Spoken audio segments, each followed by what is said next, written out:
It's time for Tiger Talk featuring Stan Stevens and head coach Bryson Barnes. Heard prior to all Salem Tiger football games. And now Tiger Talk on 1340 KSMO.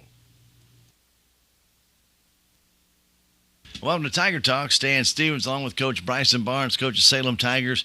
Went down to Mountain View. The Mountain View Liberty Eagles had their air shoes on. There's no doubt about that, as they come up with some nice touchdown runs as well as passes, and really had a good game against the Salem Tigers. Not to question the Salem Tiger defense. They did about everything they could, but they've got such good athletes on Mountain View. When they get open, they get the ball, they are gone. Right, Coach?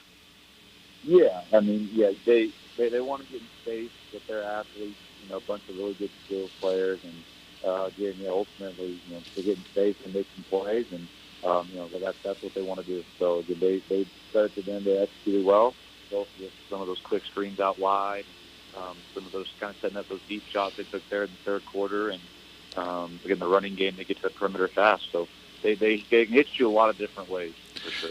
Was it confusing to watch the Pruitt-Reese combination back at quarterback? One would take one snap, one would take the other. Did that kind of throw the defense off a little bit, or did it just adjust as they were receiving the ball, Coach? Well, we kind of anticipated that both were going to be in some capacity. And again, we all know that, I think quarterback one, quarterback two, quarterback three, they can all throw, they can all run, and so they each kind of have things that make them unique.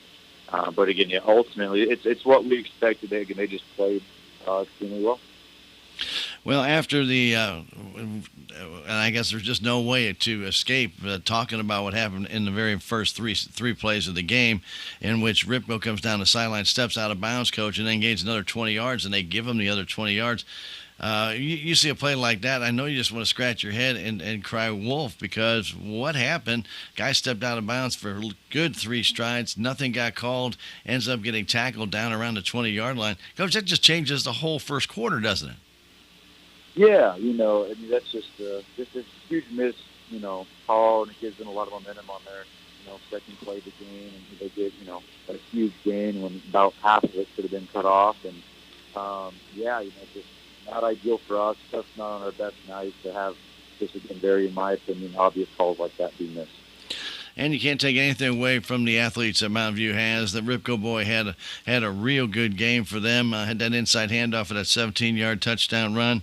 And, later on, he was still running wild and got another touchdown in that third quarter. But, boy, you really look at the game that Mountain View played. They just kept moving the ball in and out. Runs here. They'd go 4 aside on one play, and they go in motion and go 4 aside on the other play. Like they're trying to confuse the Salem Tiger defense.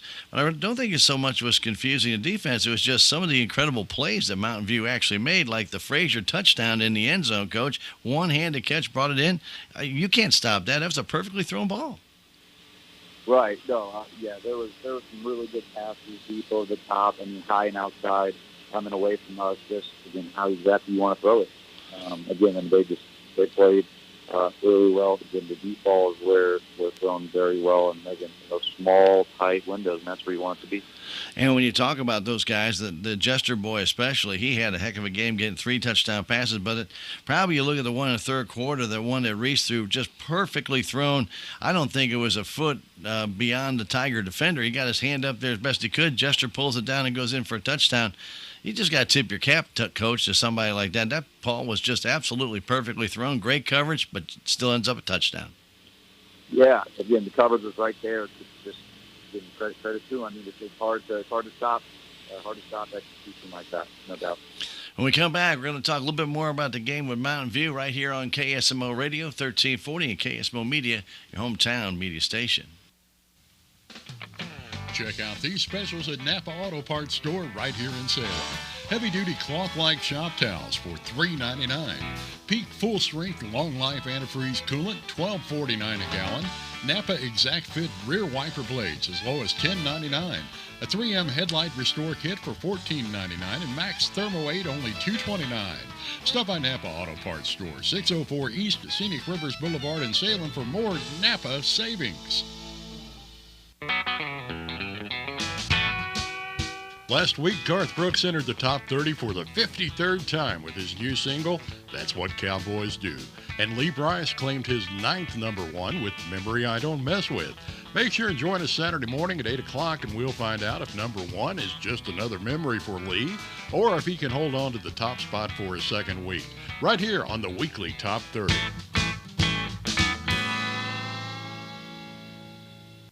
Now back to more of Tiger Talk on KSMO. Welcome back to Tiger Talk. Stan Stevens along with Coach Bryson Barnes. Coach of Salem Tigers and Mountain View Liberty Eagles battled down at Mountain View last Friday night. And Mountain View came across with some big turnovers in the game. They had a Ripco interception in the first quarter, one in the second. Eli Moore had one in the third, and Rogers got one in the fourth. And then they had, which, Coach, I guess we need to figure out, on the kickoff after their first touchdown, the ball was just kind of a squib kick, bounced and just sat there and waited for somebody to jump on it. Unfortunately, it happened to be Mountain View that got to the ball first. Didn't really know what was going on there, Coach. Was that something that was planned, or did that just happen by accident? I mean, I know, yeah, they took it on us, and we didn't react. We had to get plugged in against a few new guys, and I think there's a little hesitancy there to get on top of that. And, yeah, again, just one of those missed things, this kind of the tumble-down effect of a night like that. And, yeah, again, you give them the ball right back with a chance to score. So. Yeah, and they did exactly that, went right down and scored. And then you had the fumble by Campbell in the second quarter. But, you know, the Tigers still had some good drives. And you look back, they had I had them for 10 first downs in the game, but they had that nice drive right after the first half. The Tigers got the ball, marched right down the field. Nice pass from Connell to go over in the end zone. And, you know, we're thinking, okay, you know, we got time to come back and get in this game. And, you know, that drive showed what the Salem Tigers can do, and that's what we're always looking for, right, Coach? Right, exactly. I mean, that was a great way to come out of halftime, you know, get the ball, come out guns blazing, throw it down the field, good 30-yard pass to go over. Again, that's what you want, and then, you know, you don't want to revert back to old ways of the first half, but ultimately that's what ended up happening. But, again, I thought that was a great way to come out of halftime and respond and, you know, try to put the hammer down the best we can. And when you're going like the Tigers have gone, it seems like when things can go bad, sometimes they go worse. And when you get those fumbles, and we all know what fumbles can do, or interceptions, and they end up with great field position, Coach, it's just hard to keep them out. And their defense is on the field so much. You turn the ball over, you're getting them in good position, and you're letting these guys just fight like dogs to try and keep you out. But after a while, they just start to wear out, don't they, Coach? Right, yeah. It's just the time of possession, you ideally want to be more balanced. You don't want your defense to be out there more than they have to. You know, we prefer to be in control, right? Offense on the field, get the ball in our hands, kind of just setting the pace of the game. And, you know, ultimately, the turnovers just kind of kill any really chance of that, especially you get 5 of them. I mean, it's the fumbles, the interceptions. So I think just trying to find ways to you know, got to eliminate those. I mean, you're not going to really reach the game plan. You're not going to be successful with those turnovers occurring. So that was a big emphasis point this week of just being smarter with the football. And we've talked about it before, about the amount of turnovers. And the Tigers really had done a good job up until last week of limiting those turnovers after they had, you know, back early on the season, they had one of those big turnover games. Got it down, kept the penalties down, just what you would look for them to do.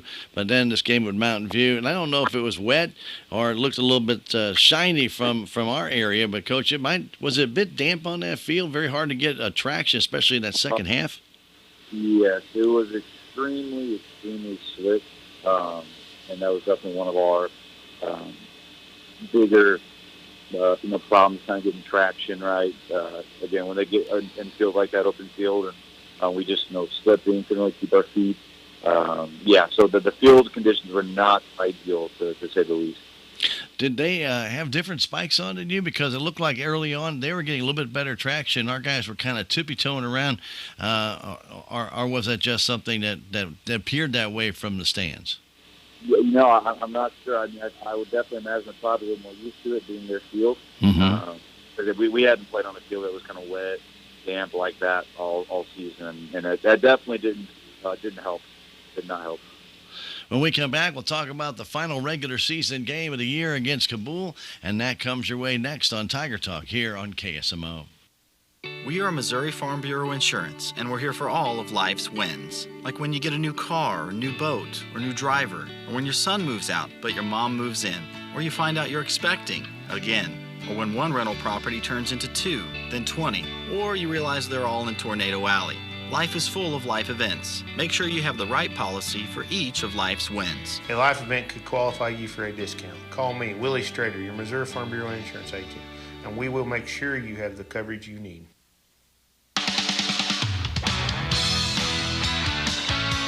The Country Top 40. What's up, everybody? It's Fitz, the guy who plays the hits from the Country Top 40. And in case you missed it last weekend, Lee Brice nabbed his 8th #1 hit song with Memory I Don't Mess With.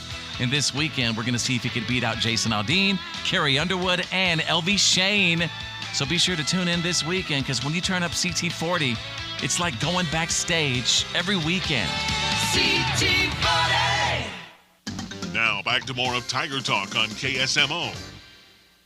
Welcome back to Tiger Talk. Stan Stevens along with Coach Bryson Barnes. Coach, the final regular season of the year for football is tonight. Normally a 9-game schedule. Salem with the quarantine lost a game, 8-game schedule. Tonight you play at Cabool against the Bulldogs. They've played the full schedule. Tigers right now looking for that second win of the year. Coach, you've got to go into districts with some kind of momentum, and tonight's the best way for the Salem Tigers to get it against Cabool. Yeah, you are 100% correct. I mean, Cabool's going to do some things formationally kind of similar to Liberty. I think a little more run-heavy, though, but it has some really good athletes. But at the end of the day, personnel-wise, us and I think we matched up very nicely. And really, we have a really good, strong game plan tonight, execute it. And, again, ultimately, that'll lead us to where we believe we'll end up playing St. Clair in district. So, again, we like our chances there, too. So, and yeah, you have to play together tonight, play for one another. You are, independent jobs. It makes up the whole. And, again, I think we play together, and we'll like the result. People may not like the record that's going into the game tonight, but, we all know that after the game Friday night, Coach, the records are 0-0. Nobody has a record. You've just been seeded based upon your season, and that's so important. All the little problems we've had in the year with a turnover or a penalty or something like that, get them all out of the way, because next week, don't want to look over this week, because you really want to play well and go into that game with that momentum, but next week, you start out fresh, and you want to be at the top of your game going into that game, right, Coach? Yeah, exactly correct. Get everything out now, because then that's really when it counts. Really start next week. And we talked about this at the very beginning, when we got our first game kind of taken away with the quarantine and everything. We talked about, guys, let's get this thing rolling, get together, and we'll add a few extra games to our schedule via the playoffs. So, and that's my mindset. That's our mindset. And again, we're looking to get that momentum built starting tonight. So. You mentioned Cabool, a little bit more ground heavy than Mountain View. Is there any particular athlete on the Cabool Bulldogs side that the Tigers might pay some specific attention to, Coach? Well, to be honest, not as much designed all the time per se, but their quarterback, I think he's kind of underappreciated, and that he can run. I think he's one of those sneaky athletes that things maybe break down in the he gets outside. I think I could see him having some good scrambles and getting to the first down on a few plays. So I think him, and I think their tailback as well. How about defensively, Coach, for the Cabool Bulldogs? It's going to be similar to what we've seen the last few weeks. Okay. That back look. So again, just we have the play set in place. We have to execute up front, win the line of scrimmage. Again, we want to be there with the ball in our hands, hold on to it, set the pace, set the tempo of the game, have very long, lasting drives, keep defense off the field as much as we can.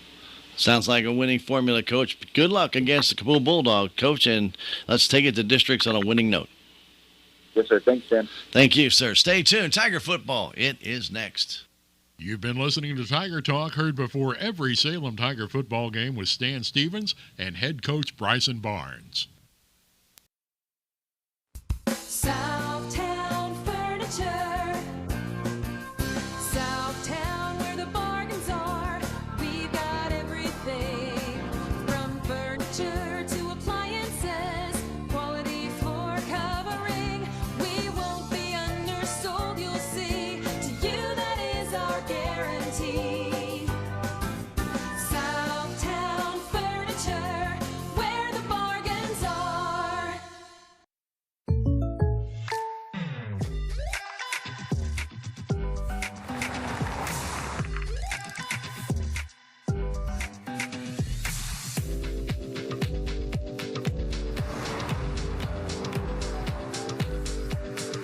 more surprisingly great rates? Contact your local State Farm agent today.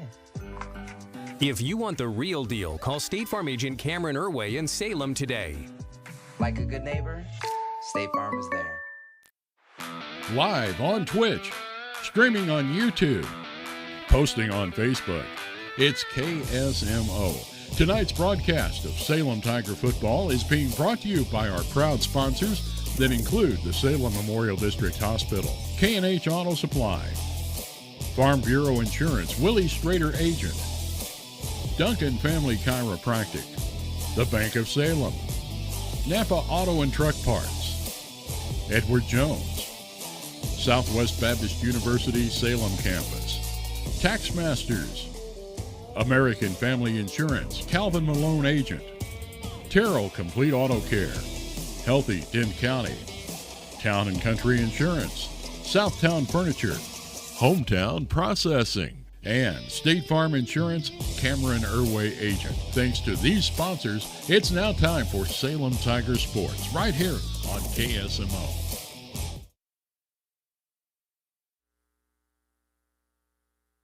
Welcome to Cabool, Missouri. Stan Stevens bringing you Salem Tiger football tonight. Ricky Hoyt has the night off. How about that? No kidding, nights off in football. I told him it's just not allowed anyway. But nonetheless, he is taking a little bit of vacation, so we wish Ricky the very best to be back with us next week for district play. But tonight, the Tigers take on the Bulldogs, and this is the final regular season game of the year. As you heard us talk about, and the Tigers of Salem desperately need to get that second win. They did not play very well last week against Mountain View. Of course, it was a wet field. Mountain View on their home turf knew what they were doing. I think they had on different spikes because they were able to move around a lot easier than our guys, and they took advantage of that and won 48-8. The Tigers are looking to try and get something done here. Want to get a quick start against the Cabool Bulldogs. And they will have Easton May back in the lineup, which is good. Now, Easton's not going to be at 100%, but he's going to give it a go. And hopefully his presence will be a big lift for the Salem Tigers. The Tigers are putting just one person deep. This is a new little wrinkle. We haven't seen this before, where Caden Coffman is the only man deep. They must know something. It looks like a very short kick for Cabool anyway, and they're going to have a lineman kick off for them. Eddie Swislowski. So we'll see if they try an onside kick here or they're just going to kick it fairly short, just kind of dink it in there, and we'll see what happens. Swislowski's going to try that onside kick. It comes across, and Martin catches it right at the 47-yard line of Salem, and that's where they'll have the ball. I'm not quite sure why you started came out to give somebody that good a field position, but Salem starts out their own 47, 1st and 10. Garrett Connell at quarterback for the Salem Tigers. Good to see Garrett out there. Tigers will split out Colin Haven and Caden Kaufman. In the backfield, we may see a myriad of people. They've got Gover at the tight end. Jimmy Barton a single set back right now as Connell goes under center. 1st and 10. He's going to hand it off to Barton, and Barton will gain a yard, maybe 2, out toward the 49-yard line. Going to give him a gain of 1, and it'll be 2nd down and 9. Just underway here at Cabool. Cabool is in their black bands. They have on their sea blue jerseys. Salem Tigers, the navy blue pants, white jerseys with the navy blue trim, and the navy blue helmets, sea blue helmets for Cabool. Campbell in the up back position. Jimmy Barton is a deep man, rolling as Connell flips it out, and the ball's incomplete, intended for Campbell. Connell threw that one a little bit too low, and Luke had to stop, try and reach down for it, couldn't make the catch, and it will bring up a 3rd and 9. Just underway here at Cabool. We're glad to have you aboard, wherever you might be listening or watching from, streaming from, that is. Video streaming, video on 3 different networks, by the way, 3 different formats. 3rd and 9. Connell has it, rolls to his left, stops, fires the ball deep down the field. It's going to be intercepted at the 35-yard line. Coming back the other way for Cabool, trying to get away. And taken down quickly, number 11 for the Bulldogs, and that is Caleb Graven. Graven picks it off at the 35-yard line. First interception of the game comes early on, the 11:01 mark. Graven in this first quarter. Salem had 5 turnovers last week, and that is just something they cannot afford to do. Connell overthrew his intended receiver or underthrew. Call it whichever you will, but there was nobody there but Graven, and he takes it and starts moving it back. So Cabool will have the ball, 1st and 10. Trey Atkins is their quarterback. He takes it, will hand it off and trying to get around the outside, turning the corner and getting 1 whole yard, number 24 for Cabool, and that is going to be Braxton Davis. He'll gain a yard, and there is a flag down. Flag down behind the line of scrimmage, and usually the area of holding. And it is going to be against the Bulldogs. Still waiting on the official sign, and holding it is. So the holding call from the 41, and actually that becomes a 13-yard penalty. It's still just a 10-yard penalty, but it's -3 on Braxton.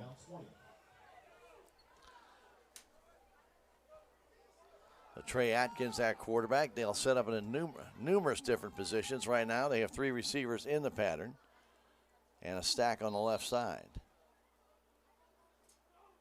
Atkins at quarterback. Still a first down play, and up the middle trying to weave his way through for about 5 yards. And Davis again with a carry and a gain of 5.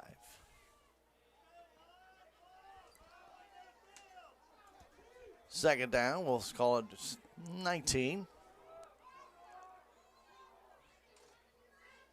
Braxton rolls around. They throw a little lateral to him at around the 30. Has a block, turn, spins, and he'll pick up about 7 more yards. Taking him down Easton May over that way, and add a little help out there as well. So 7 yards, and that is a run, by the way, because it was a lateral pass. As Davis spun back and went behind the quarterback and received that pass in the backfield. Atkins rolls, delay handoff to Davis. Davis gets hit and taken down, a gain of only 2. Bringing him down for the Salem Tigers was Justin Arthur. So being 3rd down and 12 for Cabool at their own 43-yard line. So 4th, well, if they're going to give an extra yard there, they'll give them 1.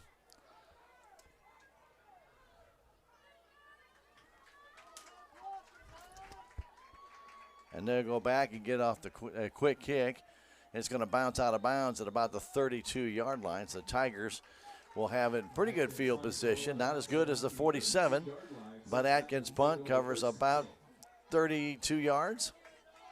And Salem will have that ball at their own 32. 1st and 10. So the interception does not come back and bite the Tigers. So Connell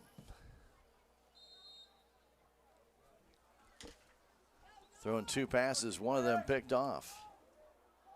Tigers will go single setback, and that's Barton. 2 receivers on the right side. They hand it off to Jimmy. Jimmy up the middle, dives forward, a nice gain of about 6. He gets taken down by number 74, Tyler Shepard of Cabool. And actually going to mark him down with a 5-yard gain. Looked like he had about 6. They spotted him back. Ball at the 37-yard line on the far left hash. Newman and Kaufman come wide to the right side. Again, single setback. Barton gets a handoff. He'll roll forward to the 40, a gain of 3 more. It'll bring up 3rd and 2.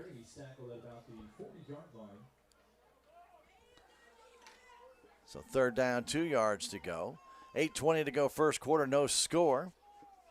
Each team has had the possession of the ball 1 time. Result of the run is going to bring up 3rd down and 2 for the Tigers. Cabool following the Tigers, 2 receivers to the right side. Gover at tight end is on the left side. He is being flanked by Luke Campbell. Handoff again to Barton. Barton very close to a first down. Looks like he has it, just nothing but straight forward. And a gain of 3, the first down of the game for the Salem Tigers. And there's been the Jimmy Barton rush show right now. So first down for Salem at the 43-yard line. On the far left hash mark. Salem Tigers are on the west side of the field where their bench is, and on the east side is the Cabool Bulldogs, right where the bleachers are. Behind the Salem Tigers, there's a hill and then trees, and it's straight down. Connell right under center. Getting to Barton at the middle. Big hole. Jimmy cuts to the outside. Got a first down and more. Down the sideline to the 40, to the 30, and he's knocked out of bounds at about the 37-yard line. See if that's where they'll mark him. I'm looking for flags. I don't see any. And let's see if it's the 33 now they're going to mark him out at. One official had him at 37, the other to 33. So a nice gain of 20 yards and a first down. Make that 30 yards and a first down for Jimmy Barton. Same formation, inbounds line to the left. They hand that ball off, and looks like it might have come out. Or I'll gone near close to it as Connell dove back in there. Gain of about 3 for Barton again. Ball carrier is going to bring the ball down to about the 25-yard line. Gain of about 3 yards on the play. It's going to bring up second down at about 7. Ball right on the 25-yard line. Actually marked that ball down to 27, which is why I was a little bit out of sync there. It looked like they were going to mark it to 33, and they marked it a little farther down. So I guess he did not step out of bounds. Again, this time Connell keeps it himself, fake the handoff. He doesn't get much. I'd say no gain. He was surrounded by Bulldogs. Big number 77, Swislowski, got to him first.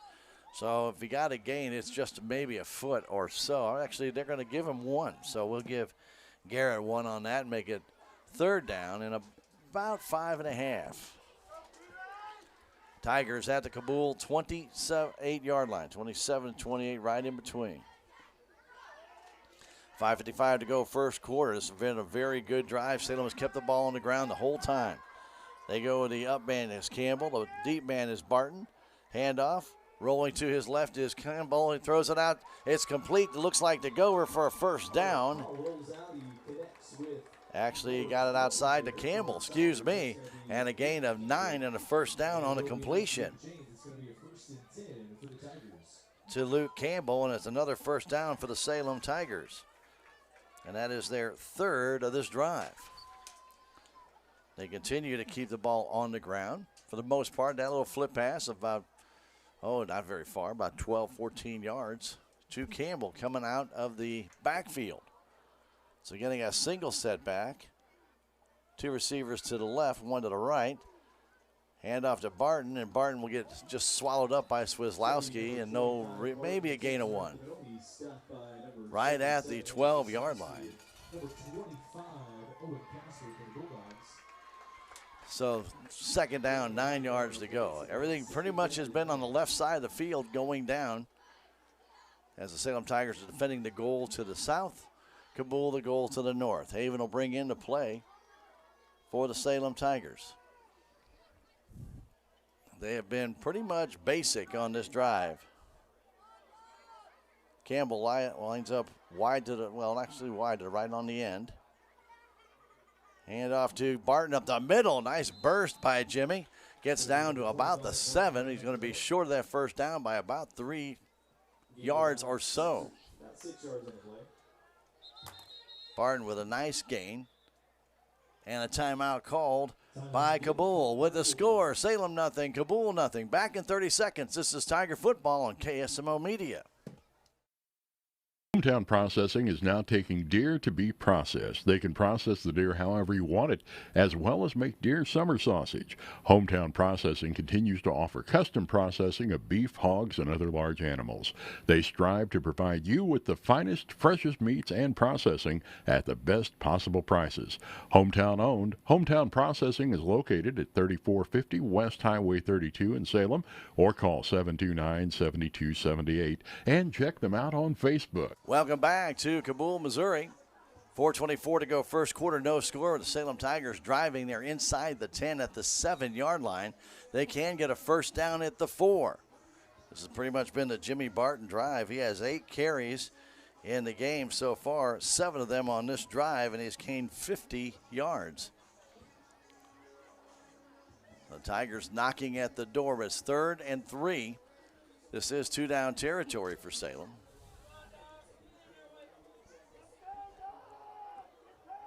Ball this time more in the middle of the field. First time it's really been there this whole time. Salem has stayed to the left. Again, they have Campbell the up man. Barton the deep man. Inbounds line to the right. They give it to Barton. Barton fumbled the ball, and Cabool has it. Barton fumbled it. He took off, didn't get it. Swislowski recovers it at the 8-yard line. 7 or 8 right there. So the Tigers turn the ball over again, this time deep in Cabool territory.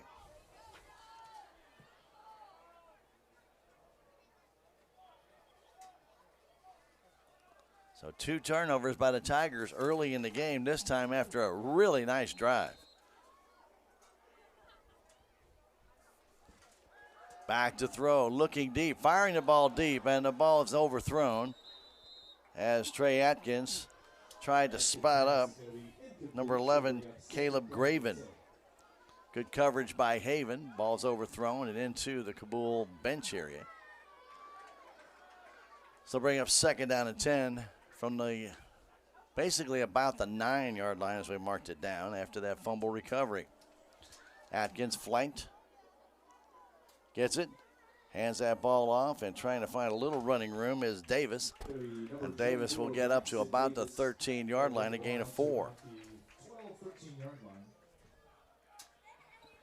3rd down, still about 6. No huddle for the Bulldogs. They have 4 receivers in the pattern. Single setback is Davis. He'll set up on the right side of Atkins.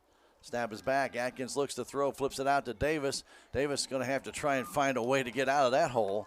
He was buried, but 3 Tigers were over there ready to get him. Pulling them down was Justin Arthur. And really, if there's any gain, it's minimal, maybe a yard. They'll bring up 4th down and still about 5.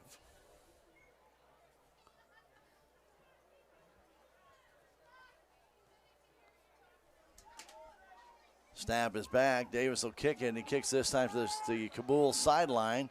Takes a hop at the 30 and will take a Cabool Bulldog bounce to the 37.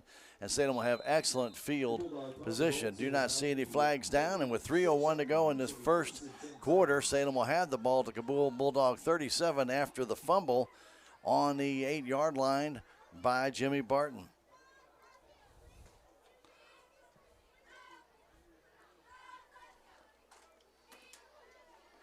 So with 3:01 to go, Tigers had a good ground game drive going all the way from their own 37.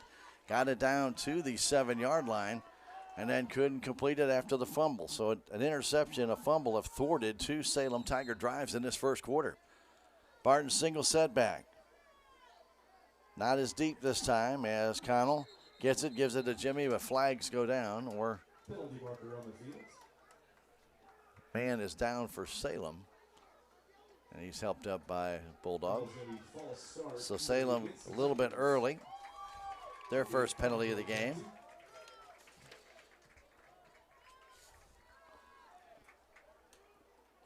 And it'll bring up 1st down at 15 from the Cabool 42-yard line. So Salem will regroup. That took a second off the clock. No score here in this game. We're in the first quarter of this SCA contest, the final regular season game.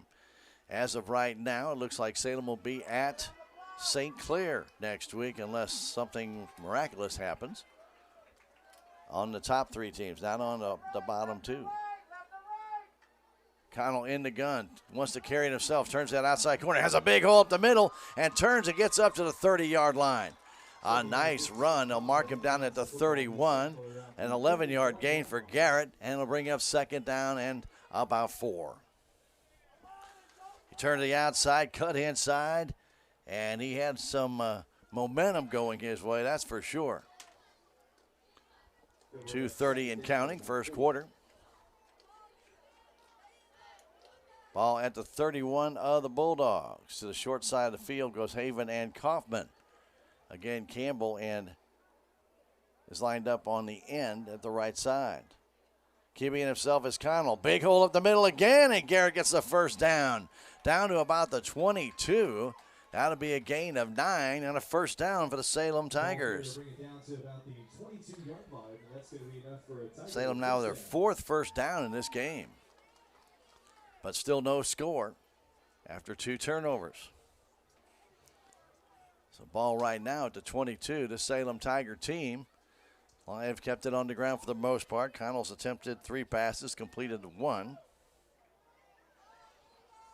And 1 obviously intercepted and was incomplete on the other.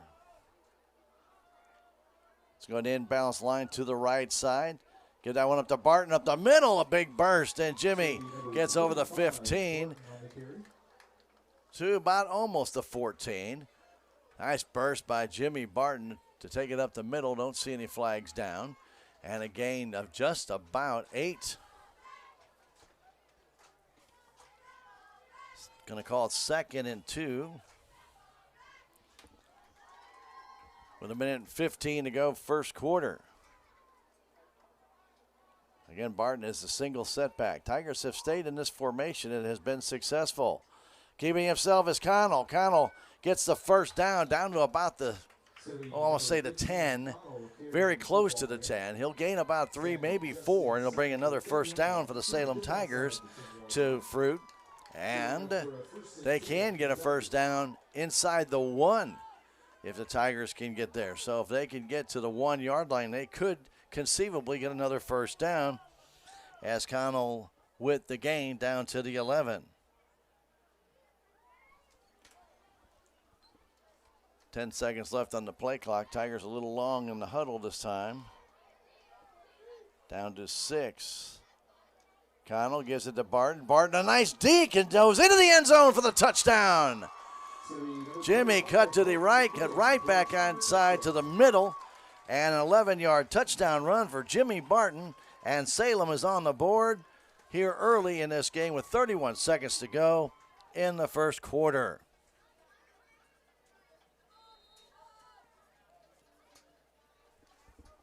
Gover will come on for the point after, I believe.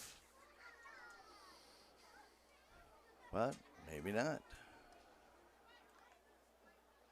Nope, they're going to go for 2. Salem's going to go for 2 here. Bradley's out there tight end, so Connell gets it, turns, there's nobody there, takes it himself, dives in. Is he in? Yes, he is. Garrett Connell turned to hand it off, and there was nobody out there, so he took it himself, and he goes in for the 2-point conversion. So the Salem Tigers get on top here at Cabool with 31 seconds to go, and it's an 8-0 lead.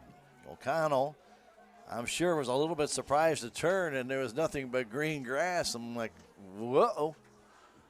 And quickly turned it upfield, and just basically using brute raw strength, just kind of got to about the 1 and dove for the end zone and was able to cross that line before his knee went down. So good job by the Tigers, and right now they are sitting at 108 total yards in this first quarter. So that's been a very good start for the Salem Tigers here at Cabool, except for the 2 turnovers. And I know Coach Barnes not going to be happy about that, but he has to be thrilled with the ground game here for the Salem Tigers that right now sitting at 99 yards on the ground. So Salem will kick it off. Dropping deep will be Craven, as well as, let's see who else they're going to drop back there. I believe it's going to be, well, as soon as I say that, then I'm going to be wrong. I thought it was going to be one guy and ended up being Seth Owens. So they got Graven on the left, Owens on the right as they are facing the Salem Tigers. So Haven will kick it off. 8-0 Salem.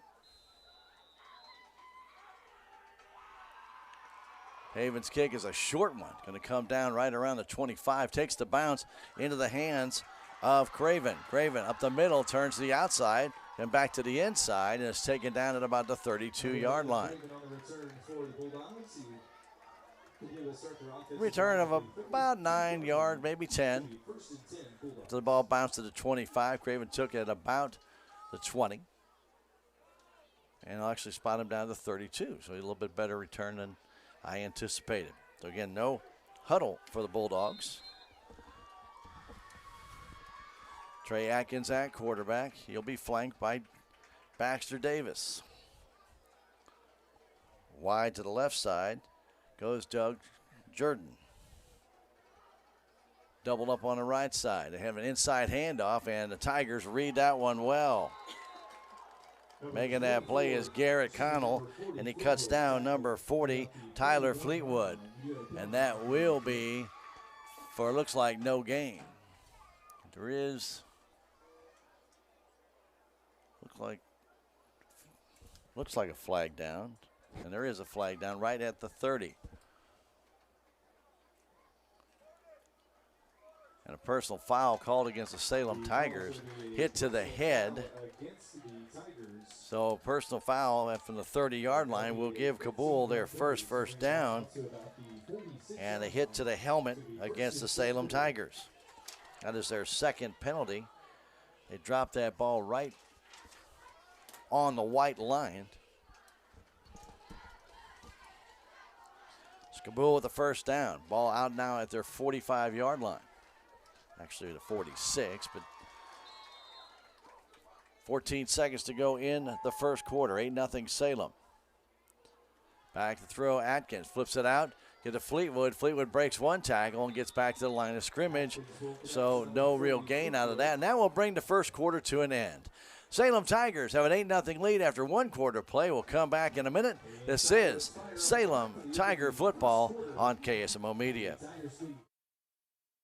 All gave some, and some gave all. The price of our freedom isn't free. Honoring those who paid that price is our privilege and duty. Join us on November 20th for the 6th annual Honoring Our Heroes Marathon. This all-charity event raises funds for local veteran causes and honors those who have served. Events include half and full marathons, relays, 10K, and 5K. All proceeds go to help local veterans. Go to heroesmarathon.com to register and get more information. The Salem Memorial District Hospital is a full-service hospital that features a 24/7 emergency room and a family clinic with several providers for all of your primary care needs. The Salem Hospital has been diligently addressing community needs by expanding their physical and occupational therapy facility and adding a new state-of-the-art 3D mammography machine, as well as a sleep disorder center. Salem Memorial District Hospital, your first choice for local high-quality health care at an affordable price. Every patient, every encounter, every time. Second down and 10 to start quarter number 2. Trey Atkins and the Big Blue of Cabool. After no gain on that last play, in motion comes Fleetwood. Going to hand that ball off to Baxter. Baxter has a little bit of running room, breaks a tackle, stays on his feet, and he'll gain about 7 yards across the 50, the Salem Tiger 48. Make that a 6-yard gain. It'll bring up third and 4. Baxter went left, went back right. Got a little bit of running room to the outside and was able to get 6 out of that. Baxter Davis.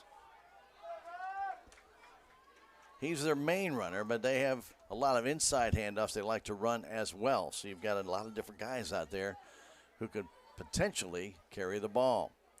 Atkins with 3 receivers to the left side. Rolls that way. Looks, gets some protection. Fires the ball out. It is caught by Graven. He has the first down and more. As he'll get down to the Salem Tiger 36-yard line. And I think that's where they're going to mark him, 37. It'll be a gain of 11 yards and a first down for the Bulldogs. Ball right at the 37 of Salem. Just underway here, second quarter, 8-0. Tigers, an 11-yard Jimmy Barton run. Inbounds line to the right for Cabool. And flag goes down. Penalty markers on the field. Flag goes down right at the line of scrimmage. The officials are conferring with each other. I think everybody dropped their flag except for the back judge. Looks like a yellow flag convention out there. Holy cow. Didn't know you could change the color of the field. Have offside against the Salem Tigers. Everybody was just checking to see if there was a draw there. So Salem giving a free 5 yards to Cabool.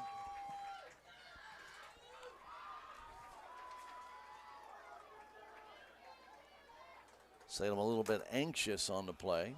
Came up. I believe Easton May was the guilty party, but as he came up to the line, I don't know if it was him or somebody jumped seeing him come. But the clock has been running the whole time. Atkins gives it, wants to throw, looking down deep. Long pass intended for, I believe that was Fleetwood as he's out of bounds. It was for Fleetwood, but it was out of bounds. So bring up 2nd and 5. They went for the downs on that one. Fleetwood was open in the flat and then tried to go up the field. Barton was back there defending.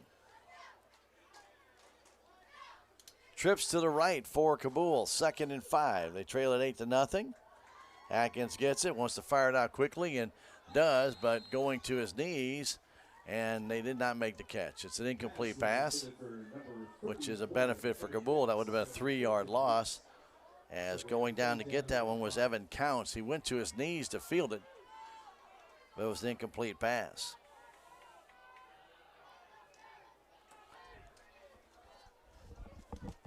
So 3rd down, still 5 yards to go. They passed every down here, and they're going to now hand it off this time to Davis. Davis breaks the tackle and gets the 1st down or very close to it.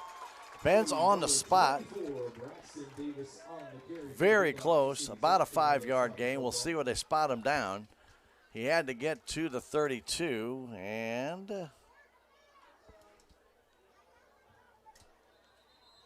they're going to bring in the chains. They're going to take a look at it. Don't forget, we'll be at Stratford tomorrow. We'll bring you Salem Tiger volleyball semifinal action in district play. 3:30 game time. It's the Tigers taking on the number 1 seeded Stratford Lady Indians, and that will be, again, tomorrow, 3:30. We'll start things out 3:15 with Tiger Talk and Coach Kristen Barnes, and that will be tomorrow afternoon. Immediately following the volleyball game, don't forget Blues hockey tomorrow night from the Enterprise Center. And that will be at 6:30 pregame show, 7 o'clock game time. And that's tomorrow night right here at KSMO. 1st down for the Bulldogs. They're 3rd by a couple of inches. With 10:32 left to go in the half. They have the ball, the Salem Tiger 27-yard line. That run, a second effort there by Davis to get the needed 5. Graven wide to the right side and Counts in the slot. Fleetwood in the other slot. He moves forward, and that's going to cost him 5. Fleetwood decided he was going to take off just a little early, wanted to get that running start, but they say you can't do that in football. Well, I don't know what they need to meet about there, but the officials are getting together to make the call.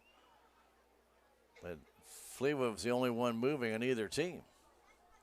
So a false start against Cabool.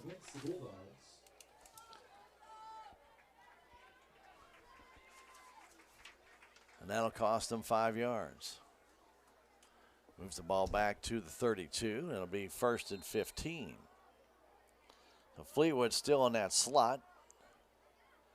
Get that ball to Davis. Davis up the middle, gets to the 30-yard line. Be a gain of 2.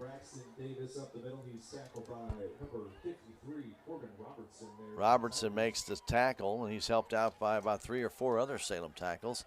A gain of 2 for Davis.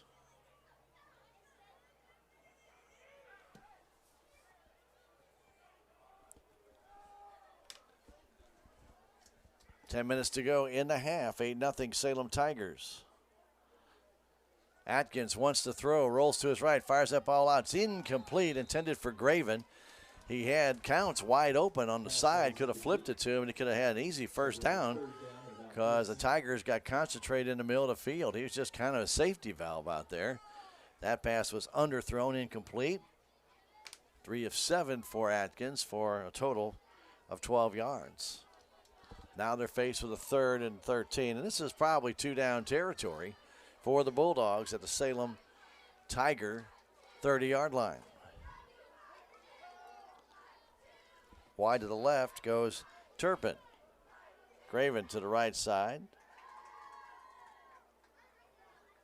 And flip it out. They set up a screen to Turpin. Turpin up the middle, has some running room. Is taken down from behind, but he's very close to a first down. He'll get down to the 18-yard line, and it'll bring up a 4th and 1, as they'll have a 13-yard gain on that.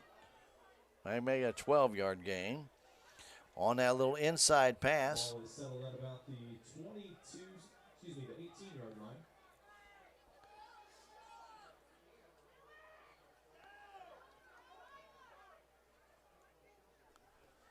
Inside handoff to Davis on 4th down, and he's got it inside the 15-yard line, a gain of 4. He's got 31 yards on 9 carries, and the Bulldogs have yet another first down. Their 4th now of this first half, and they are now inside the Salem Tiger 15. 9:09 to go. First half has been a fairly quick-moving game to get started here. Again, Cabool without the huddle. Get this one to Davis again up the middle. Davis gets hit and stopped after a gain of 2, right down to the 13-yard line. They tackled just inside the 15.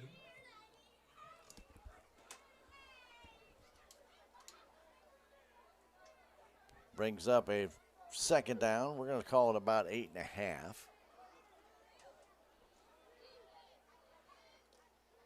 Cabool using the wristbands to have their plays called in by their coach.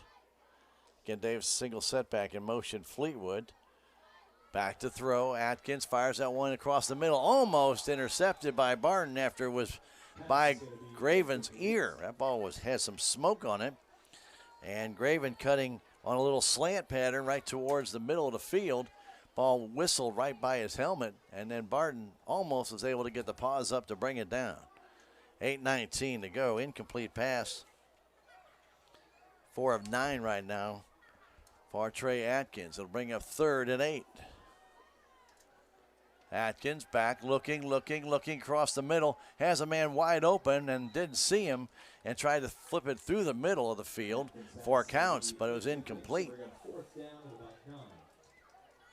He'll bring up 4th and about 8.5 still. For the Bulldogs, they can get a first down inside the Tiger 5. Atkins stays out there, still has Davis. His single setback counts wide to the left. They got trips to the right. The snap is back. He's going that way, fires it toward the end zone, and the ball is tipped and knocked away by Jimmy Barton. What a nice move. Fleetwood was behind him, and Jimmy got as high as he could go and tipped it away, incomplete. And Salem Tigers hold on defense, and they'll take over at their own 13-yard line. So Trey Atkins tried a little pass for the corner of the end zone. I won't say a little pass because he tried to go too deep. Could have gone the other way, whereas a lot shorter pass. This one stayed in the air just a little too long, and Barton was able to get the paw on it and knock it away, intended for Fleetwood. So the Tigers will go back on offense at their own 14-yard line. Connell goes under center. Has Barton with him, gives it off to Jimmy. Jimmy gets taken down after getting a yard. Not much room out there that time for Jimmy Barton.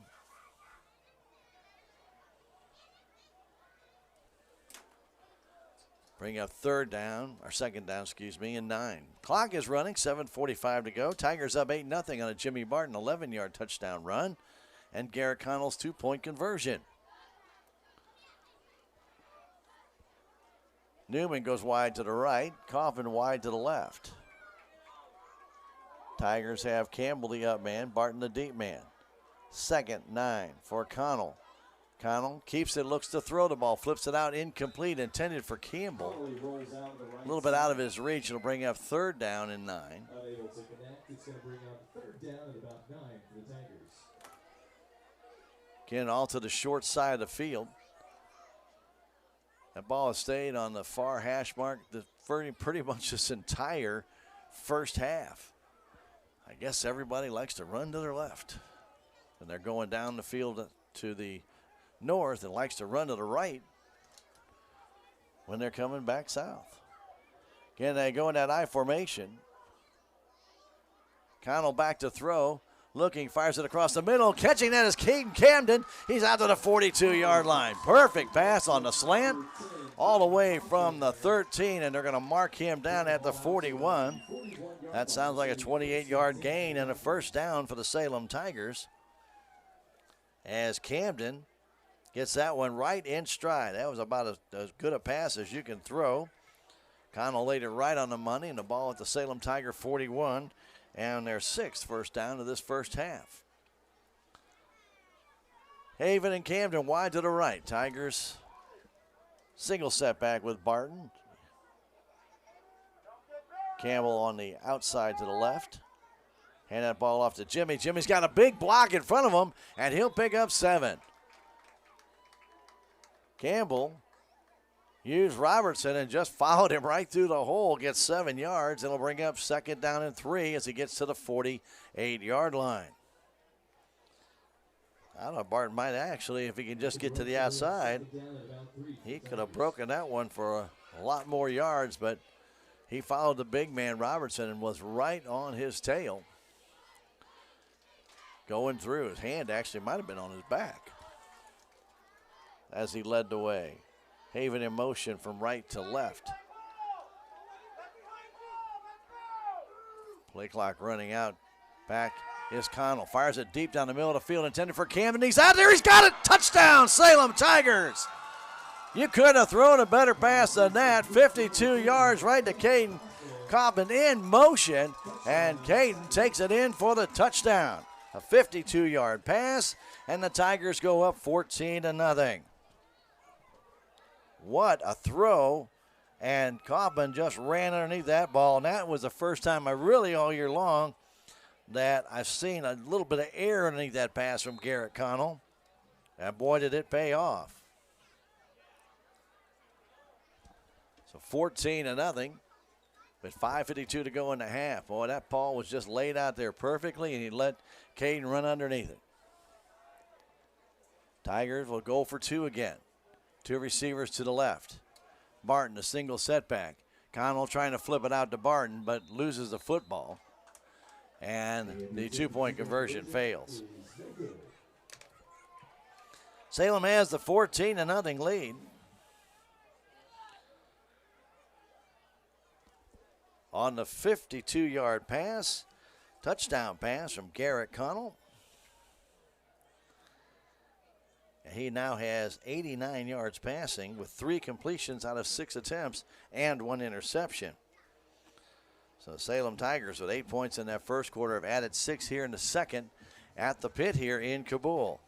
And of course, Mitch Carmack Stadium is where we're at as both teams go back to their respective benches and confront their coaches. Well, good job by the Salem Tigers. Their offense has, I will have to say in this game, looks like the offense we expected to see the whole year as they are moving the ball well on the ground. Connell with the nice passing. We've had a couple of nice plays that way, and they've given him some protection, and when Garrett gets the time, boy, he can really throw the ball. So, interested, nice pass, nice play, 14-0 Salem Tigers. And it really wasn't bad coverage by the Bulldog player Counts back there. He just Kaufman got a step on him behind him, and that ball was just laid out there perfectly. The only person who could have caught it would have been Caden Kaufman, and that's who got it. And 6 points for the Salem Tigers. So for the Bulldogs, dropping back again deep will be Owens and Graven. Last time Haven kicked off, he kicked off to about the 25-yard line. They're not as deep as they were the first time. Owens to the left and Graven to the right. So Haven will kick it off. 5:52 to go left in the half.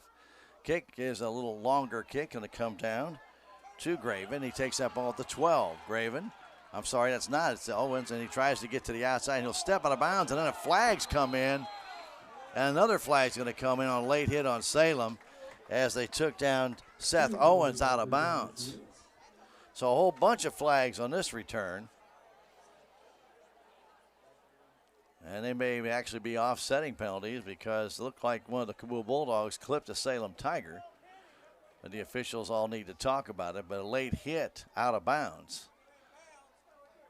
Ball was taken out of bounds right at the 21-yard line. And we'll see where they actually spot the ball from there after the flags. They determine what to do here. We have seen some interesting calls this year from officials, to say the least.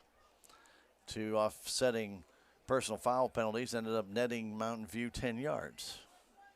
Still trying to figure that one out. Where the officials are still talking about it. One flag is down at the 29, another flag is down to the 26, and another flag is down out of bounds at the 16. Maybe we'll see who has the most penalties, and we'll go with that one.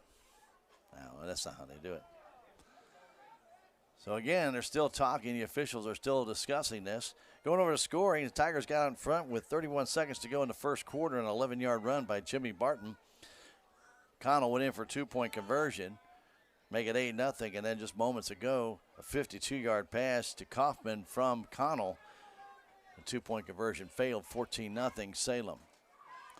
And officials are still talking it all over. I think we might be getting ready for a call here. All right, here we go. A personal foul against Salem Tigers. That's the out-of-bounds hit.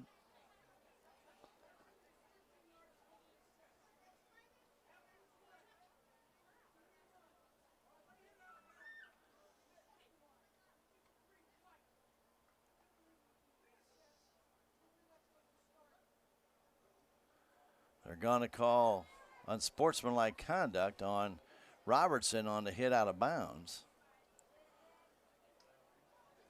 So it looks like they're calling both penalties on Salem. Oh, I saw an obvious clip out there, and they did not seem to signal that.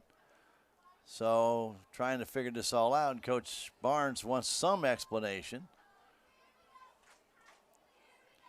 So that would, if they actually enforce both penalties, would be 30-yard gain for the Bulldogs, and they would, but they're not going to do that. They're going to start from the 10. Okay, so I'm not figuring that one. And I'll move it out to the 26. Unless they were going half the distance.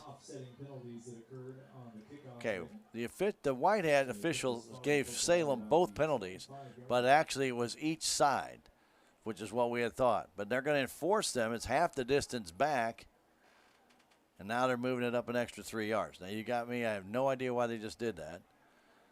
So they move the ball back against Cabool, 11 yards, and they penalized Salem 15. It should have been offsetting penalties. It should have stayed right where it was. So Salem now with 40 yards in penalties, 26 yards in penalties for Cabool. They have the ball at their own 28-yard line. I don't believe that's the right call, but I think they're going to stay with it, and we'll go from there. Let's get the game back going. Nice crowd on hand here at Cabool, and a pretty nice night on this Friday night, October.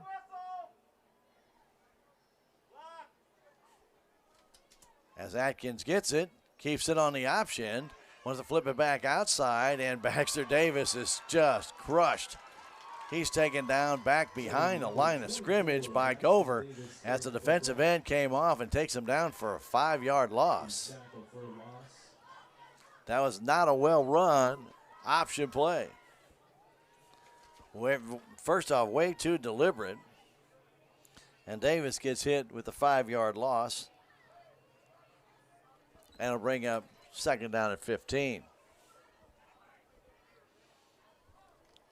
Fleetwood and Davis as they go in the pistol. Flipping it back to Davis. Davis trying to get to the outside. Has to cut back up the middle. Is hammered from behind by Arthur and taken down. And flag went down. Arthur came from behind and just crushed him. I'm wondering if that's the call, but he didn't do anything wrong. He hit him from behind. But a flag went down at the 21. And they're going to call holding against Cabool. Well, I wouldn't take the penalty. I'd just take the loss and make it third down. But the Tigers are going to enforce the penalty and move them back to the 11 with 4:53 to go. But it would have brought up a third and a whole bunch. Now it's still second down and a whole bunch as well. All the way from the 10, they need to get to the 38. So second down, 28 yards to go. Trips to the left for Cabool. Trey Atkins has Davis with him in the backfield. Snap back. Atkins will hand off to Davis up the middle. He's got a big hole. Turns the corner. He's up to the 30. Newman's got to catch him and can't do it. Down to the 40. Tigers trying to get him down. Owens trying to get him out of bounds and does at the 11-yard line. That is a 79-yard run and a first down. The Tigers somehow missed 2 tackles in the middle of the field on the draw.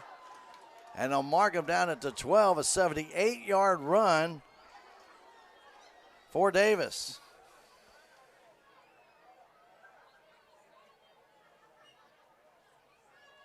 And a first down for Cabool at the Salem Tigers, 12. Well, Newman had a chance at him at about the 50, couldn't get him, and Owen came all the way back and took him down. Give it to Davis again. You know he's got to be winded, and he's not going to get anything. Well, maybe a yard. He just ran 80 yards. And they give it right back to him. He'll get one.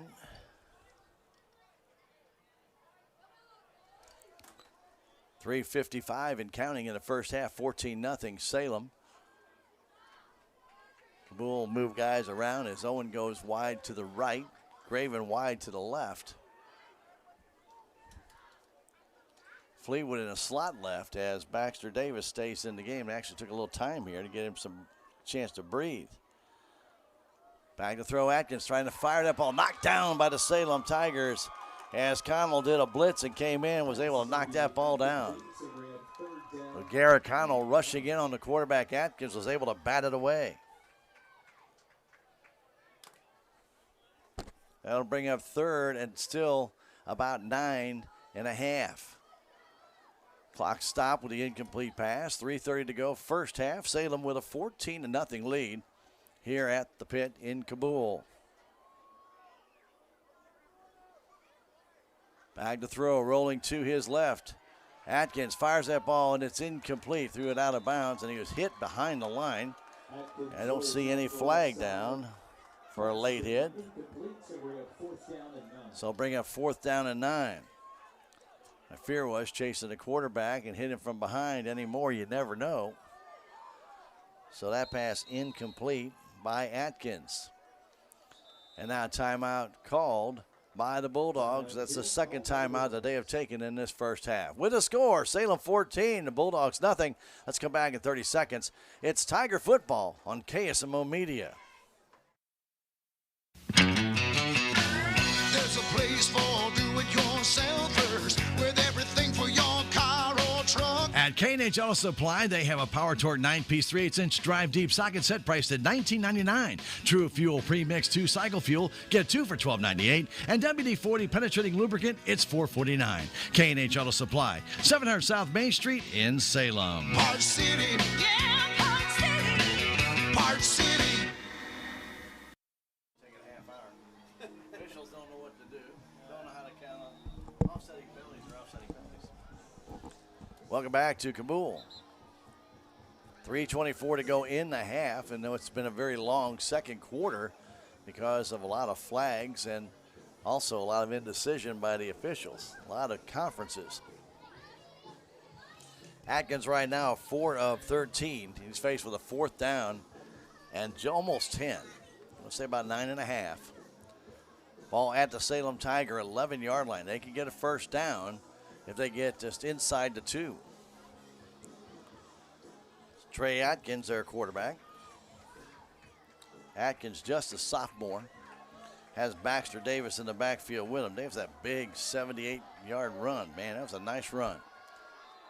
He's in there. Trips to the right for Cabool. Rolling that way is Atkins. Looking at the end zone. Fires that ball out. It's too short. It's incomplete.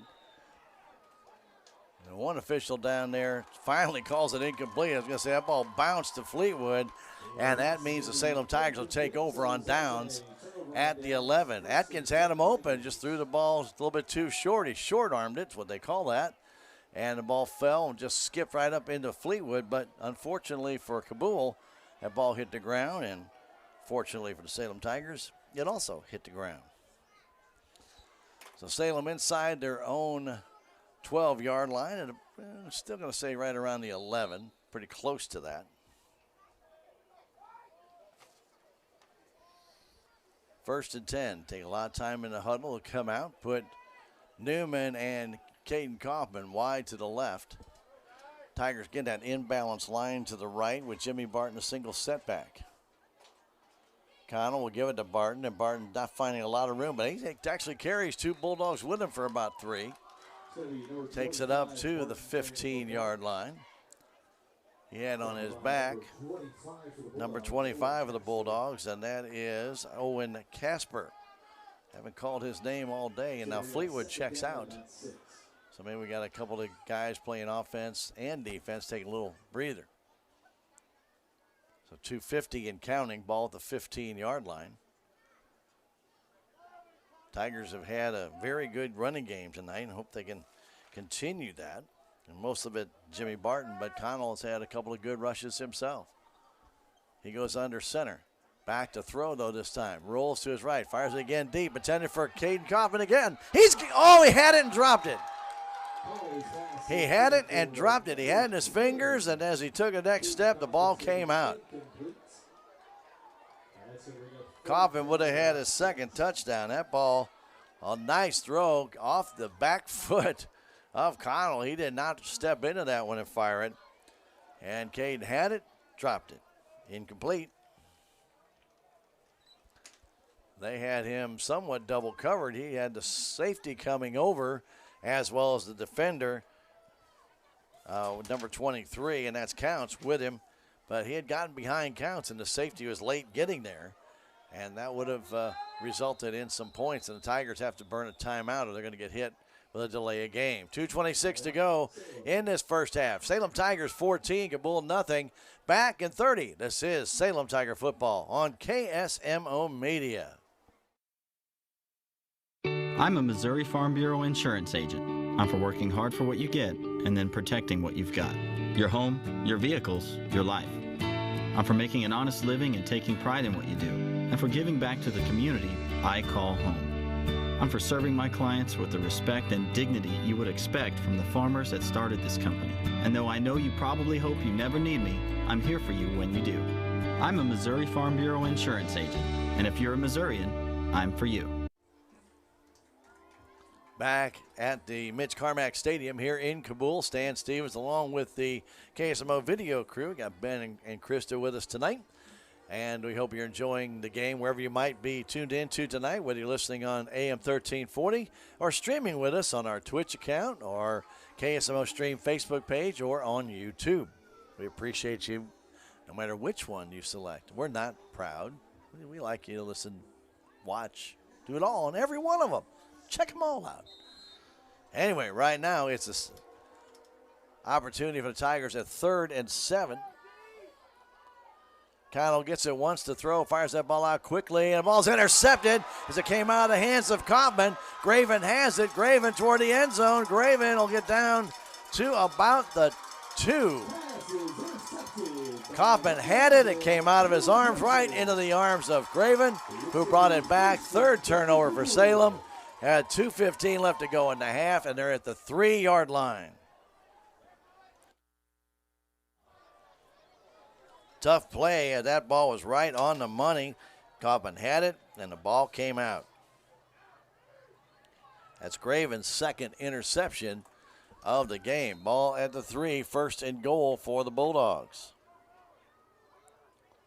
Hand off to Davis. Davis hit behind the line, dives forward. He's very close.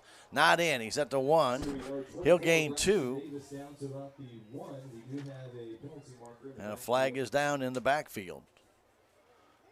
Flag is down in the backfield at about the 6-yard line.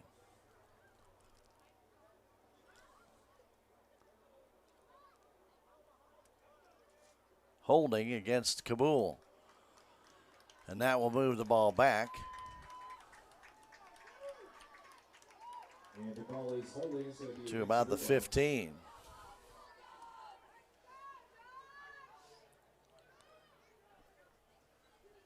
And so Cabool will have that ball, first and goal from the 15.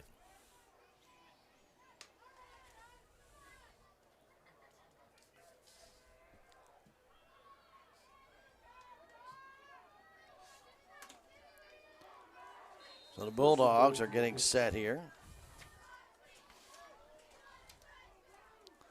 Trips to the right. Davis single setback. Back to throw. Fires it in the end zone. There's Graven, and he's got it. Touchdown. Nice throw by Atkins to Graven from 15 yards out, and the Bulldogs are on the board. Ball just over top of the Tiger player Newman. He went as high as he could, but he could not bring it down. And Graven with 2 catches tonight, and that one for the touchdown here in the second quarter with 2:02 to go in the half. Going for 2 of the Bulldogs. Trying to take it up is Davis. Davis is not going to make it, and the 2-point conversion fails.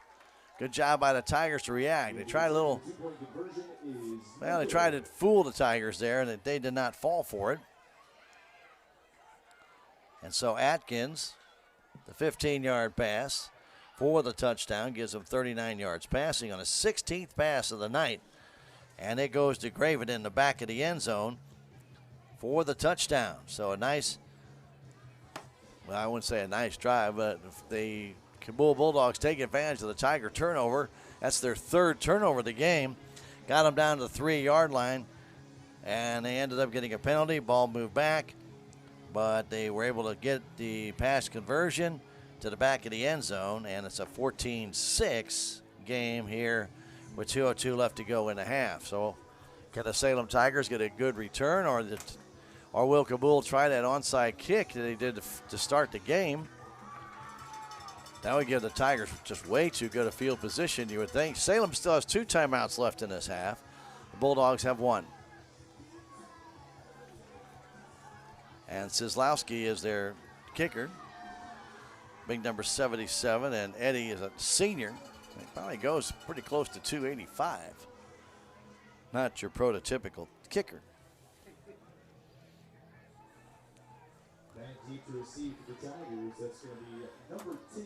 Kaufman will be the single man back. And that 4 interception by Graven, his second, came after Kaufman dropped 2 passes in a row. That went in and out of his hands and went right into Graven's hands. But the last one, the bomb that he had and dropped as he was in motion, reached out for it, had it in his hands, but as he stepped, the ball came out. And they are going to try that onside kick again. And the Cabool Bulldogs have it. Salem Tigers missed it.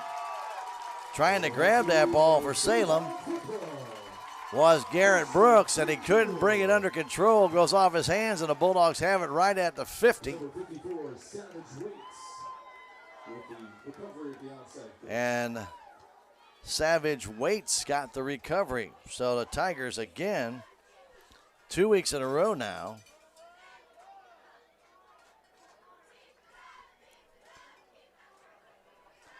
have had short kicks recovered by the other team.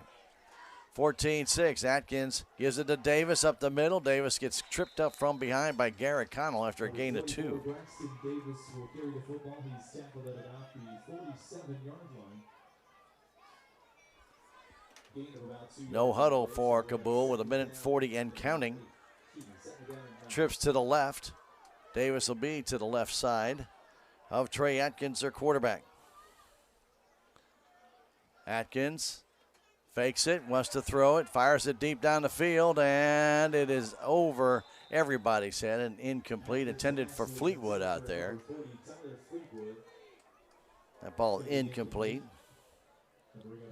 Haven really had the better chance to catch that ball, but it was over his head as well. That stops the clock with 1:24. That's just like a timeout, and you let the guys get back. They haven't even started the play clock yet, which is, I'm not sure why.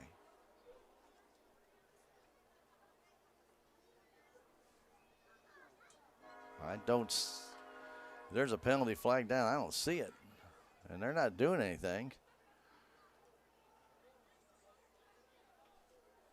Still haven't started the play clock. So now they're calling a penalty, holding on Salem.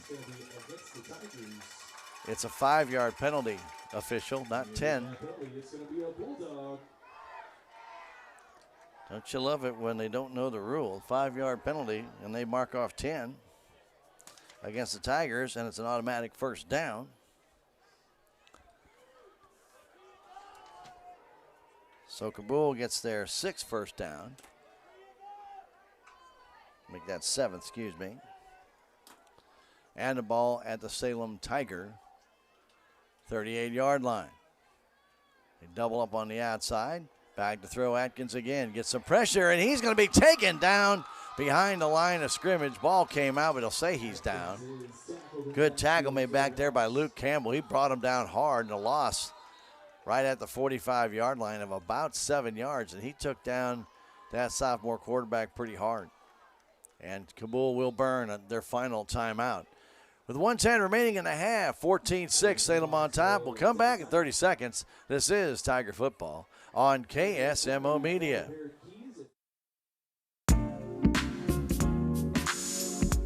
Duncan Family Chiropractic provides chiropractic care to everyone from newborn to elderly.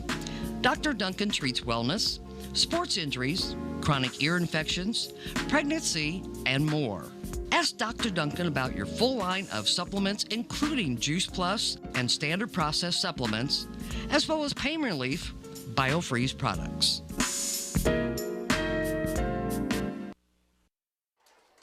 Here at Mitch Carmack Stadium, 14-6, Salem on top. The Bulldogs got a first down via penalty, and then the Tigers sacked Atkins for the first time tonight, a 7-yard loss. And with 1:15 to go in the half, Bulldogs have the ball at the Salem Tiger 45-yard line. And they're taking their sweet time with a 30-second timeout. This really has lasted quite a long time. And they still haven't started the play clock. Okay. So Cabool has plenty of time.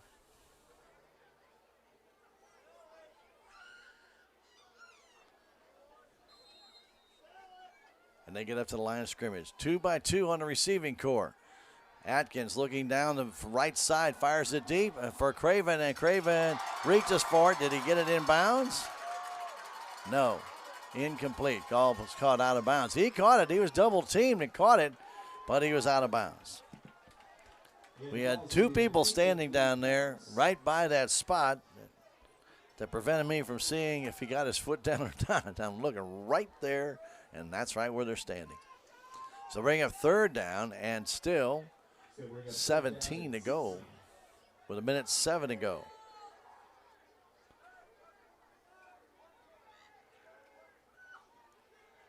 Tigers will try and hold him here and force Cabool to punt. They recover the onside kick.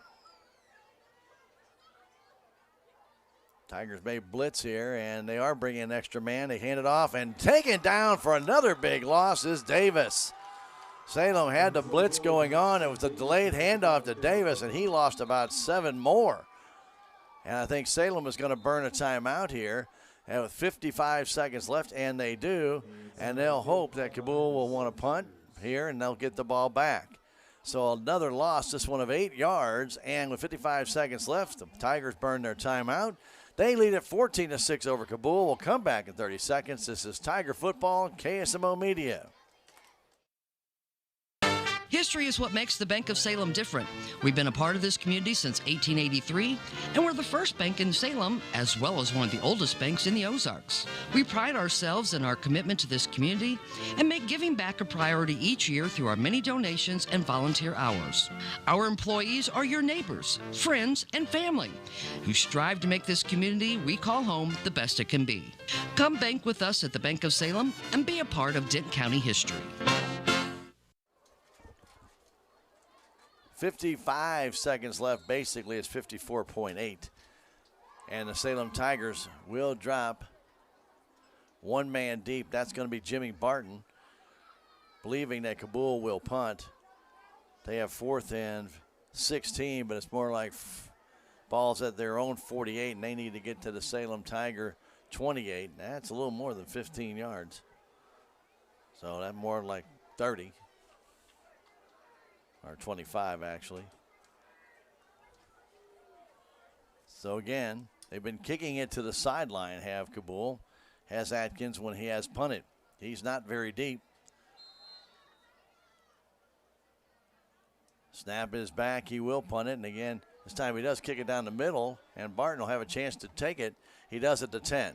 Up to the middle field, gets to the outside, breaks one tackle. Now cuts back. Trying to reverse his field, comes back to the middle and gets to the 24-yard line. That's where Salem will have it 1st and 10 with 39 seconds to go and one timeout left. They lead at 14-6. 11-yard run by Jimmy Barton in the first quarter, and later on in that second quarter with 5:54 to go, 5:55, excuse me, Kaufman a 52-yard pass from Connell. And the 2-point conversion failed there, 14-0 at that time. And then Graven a 15-yard pass from Atkins after an interception. So the Tigers go in the I formation. And Salem elects to just take a knee. So they were hoping for a big return.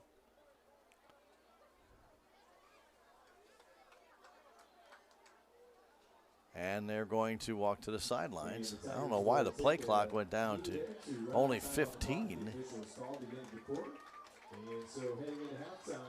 And that will do it for the half. So after one half of play here at Cabool, Salem Tigers do lead the Bulldogs by a score of 14-8. And we're going to come back in 3 minutes and give you stats from this one when we return for that first half. Salem 14, Cabool 6. Right here on KSMO Media and your Friday night football game here. I like this one. It's the final regular season game. And again, we thank you for joining us here on KSMO. Back in 3, this is Tiger Football on KSMO.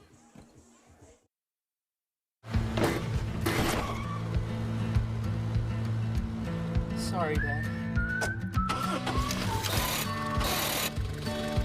Sure, you could get him a new car. You could also light a pile of money on fire. Because as long as Mr. It wasn't my fault takes the wheel on occasion, maintaining this car is your best option.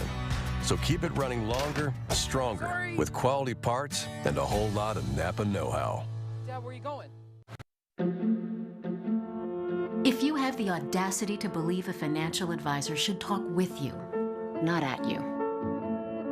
If you believe access to your financial advisor should be a right, not a privilege. Join the nearly 7 million investors who think like you do. FaceTime and Think Time make a difference. Join us. Join us. At Edward Jones, it's how we make sense of investing. Call Joe Brandon Salem at 729-3831. Southwest Baptist University campus in Salem provides quality higher education close to home for residents of Dent County and the surrounding areas. The classes at SBU Salem campus are taught in the afternoon and evenings, making a degree attainable for people who are in the workforce or can't afford to go off to get a degree. We offer degrees in nursing, which is an RN Bridge program, elementary education. For more information on the degrees and programs, please contact admissions counselor Chris Welch to schedule an appointment as a prospective or returning student. With tax season fast approaching, you might have some questions that you need answered. If so, give the Tax Masters a call. They have over 40 years of experience and can handle all types of accounting services plus certified e-filing. Don't ever let yourself be a slave to the IRS. Come and see Jackie or Beth at Tax Masters, located at 107 West 4th Street here in Salem, or call 729-3001. Color the flowers. That's just the whole place looks amazing. I love it. Sophia, whatever happens, we're here to protect you. Thank you. There's no room for fear in your dream home policy from American Family Insurance. Insure carefully. Dream fearlessly.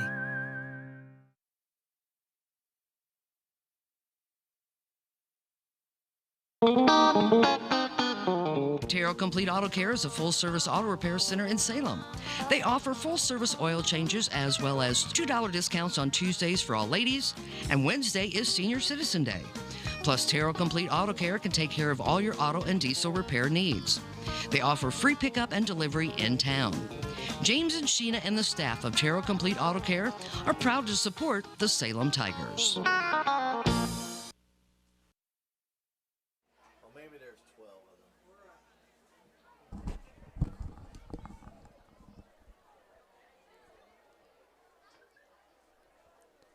We welcome you back to Cabool, Missouri. Glad to have you aboard on Friday night for this final regular season football game of the season. Salem coming in with 1 win, Cabool with 3 wins. They're 3-4 coming into this contest. I'm sorry, they're 3-5 coming into this contest.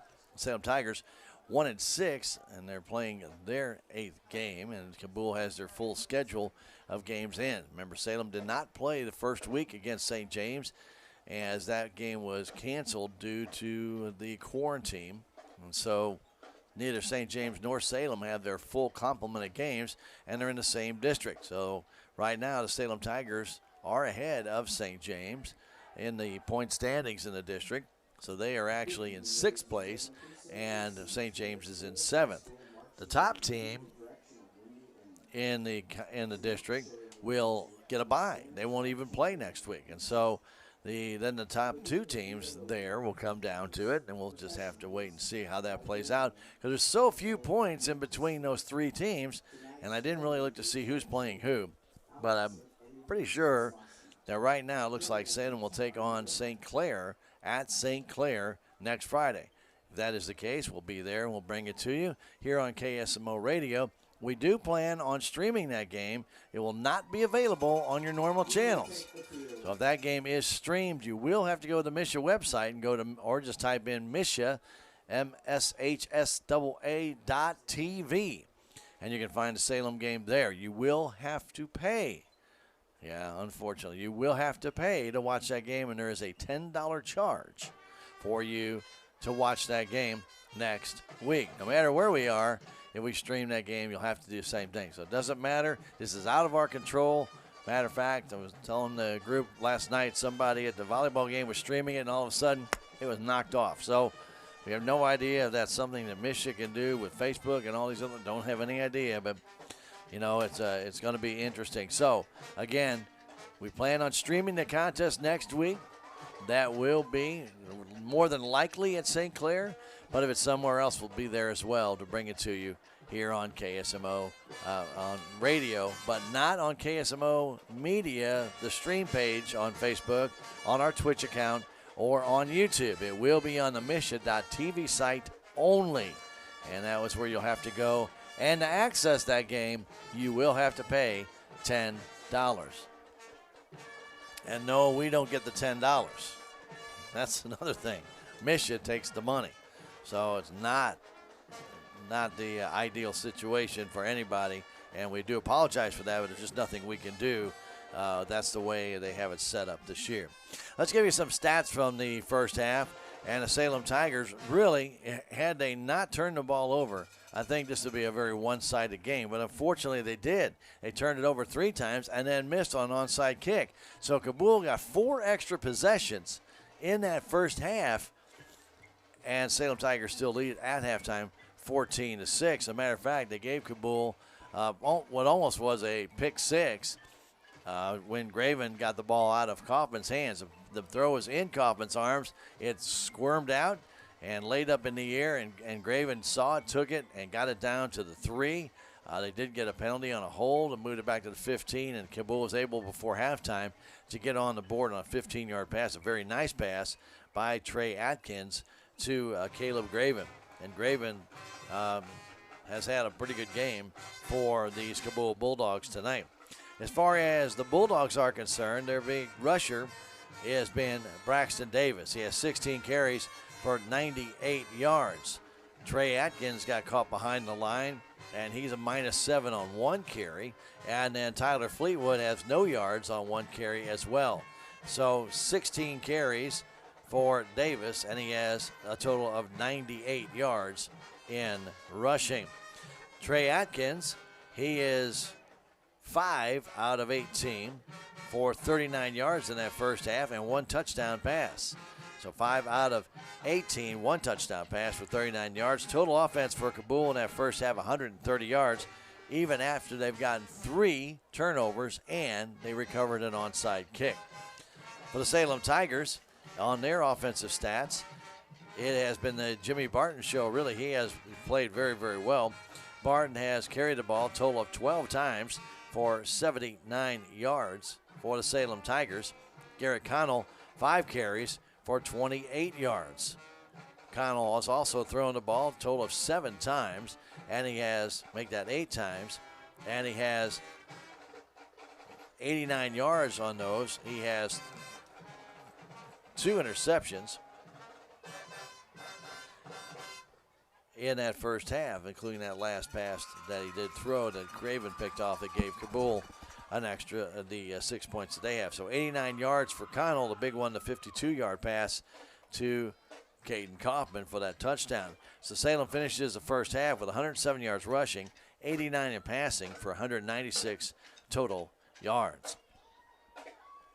First downs, Cabool had 7. Salem finished with 6, though Salem had a great drive in that first half that they got 4 first downs on, but they were only able to get 2 more first downs the entire rest of that first half. But again, they had 2 additional turnovers as well after that first turnover early in the game on that interception by Graven early on. So the Tigers, if they can stop the turnovers, they have a real good chance of coming out with their second win of this fall season. As far as penalties are concerned, Salem Tigers penalized 5 times for 50 yards. The Cabool Bulldogs 5 times for 46 yards. And turnovers, Cabool had none. Salem Tigers had 3, 2 interceptions, 1 fumble, and then they missed on the onside kick, and they gave the Bulldogs that as well. So that's not considered a fumble. That's just considered an onside kick. So they recovered that one. They tried it to start the game. The Tigers got that one. This time they could not capture the ball, falls to the ground. Bulldogs do this every game, so they're so used to this, and they're able to come back, and they recover the ball but could do nothing with it. We still are at halftime here, 14-6. We'll go over to scoring when we come back. This is the final regular season football game. Salem and Cabool, final SCA game of the year as well. 14-6, Salem on top. We are going to come back in 3 minutes. This is Tiger Football on KSMO Media. Hi, I'm Susie Cahill, Director of Healthy Dent County Fitness Center. Are you looking for a place to begin your journey to better health? Come inside. Never in my life have I been in another atmosphere where everyone was so friendly and eager to help others. It's not just the staff, it's the members. They're so passionate about what they do and so excited to help you. If you're ready to begin your journey to better health, come by and see us. This is Mike Elliott from Town & Country Insurance. As an independent agent, we shop many different companies, allowing us to find the best value for our clients. Town & Country Insurance has been serving South Central Missouri since 1963. We have offices in Salem, Rolla, Licking, and Mountain Grove, and would welcome an opportunity to show you what we can do for you. Stop by 400 West Scenic Rivers Boulevard, located inside the Town & Country Bank, or you can call our office at 729-6624. Southtown Furniture. Southtown, where the bargains are. We've got everything from furniture to appliances. Quality floor covering. We won't be undersold, you'll see. To you, that is our guarantee.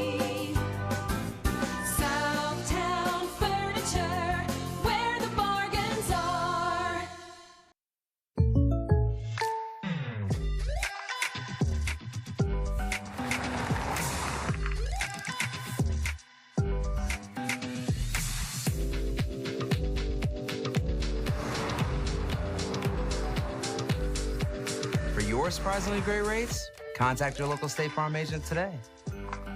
If you want the real deal, call State Farm agent Cameron Irway in Salem today. Like a good neighbor, State Farm is there. Hometown Processing is now taking deer to be processed. They can process the deer however you want it, as well as make deer summer sausage. Hometown Processing continues to offer custom processing of beef, hogs, and other large animals. They strive to provide you with the finest, freshest meats and processing at the best possible prices. Hometown owned, Hometown Processing is located at 3450 West Highway 32 in Salem, or call 729-7278 and check them out on Facebook. All gave some, and some gave all. The price of our freedom isn't free. Honoring those who paid that price is our privilege and duty. Join us on November 20th for the 6th annual Honoring Our Heroes Marathon. This all-charity event raises funds for local veteran causes and honors those who have served. Events include half and full marathons, relays, 10K, and 5K. All proceeds go to help local veterans. Go to heroesmarathon.com to register and get more information. We're at Mitch Carmack Stadium in Cabool. Stan Stevens with you here. Ricky Horton has the night off. He is vacationing, so that's, or on vacation or whatever he's doing. He and the wife decided to take the night off. More power to them. Well, anyway, he's missing a good one, though, as the Tigers have a 14-6 lead. The scoring went this way. The Tigers really had a great, their opening drive was not much, as Garrett Connell threw an interception on the third play.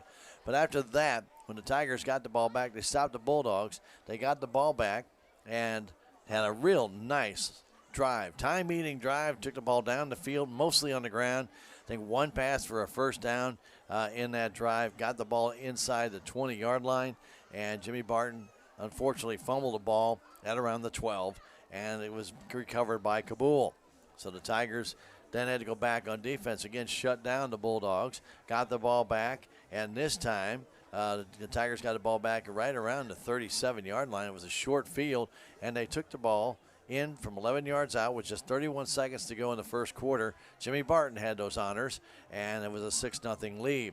On the two-point conversion, looked like a little miscommunication somewhere, but Garrett Connell, who came out of the snap underneath the center, turned to his left. There was nobody there, and it was like, whoa. And he turned around and was able to dive forward. He got the two-point conversion, diving in the end zone. That made it 8-0 Salem Tigers. Stayed that way as the Tigers were able to again shut down the Bulldogs, but the Bulldogs did get a few yardage on that next drive, but Tigers were able to shut them down as they held them on a fourth down play. Tigers came out, moved the ball down the field, and got a little benefit of a penalty to move the ball up towards the 40-yard line after the Bulldogs were shut down at around the 15, and then a nice 10-yard run. Kaufman was able to capture a pass that Garrett Connell threw absolutely perfectly, right virtually down the middle of the field, high enough in the air that Garrett sometimes puts so much muscle behind it, it just looks like a straight line drive.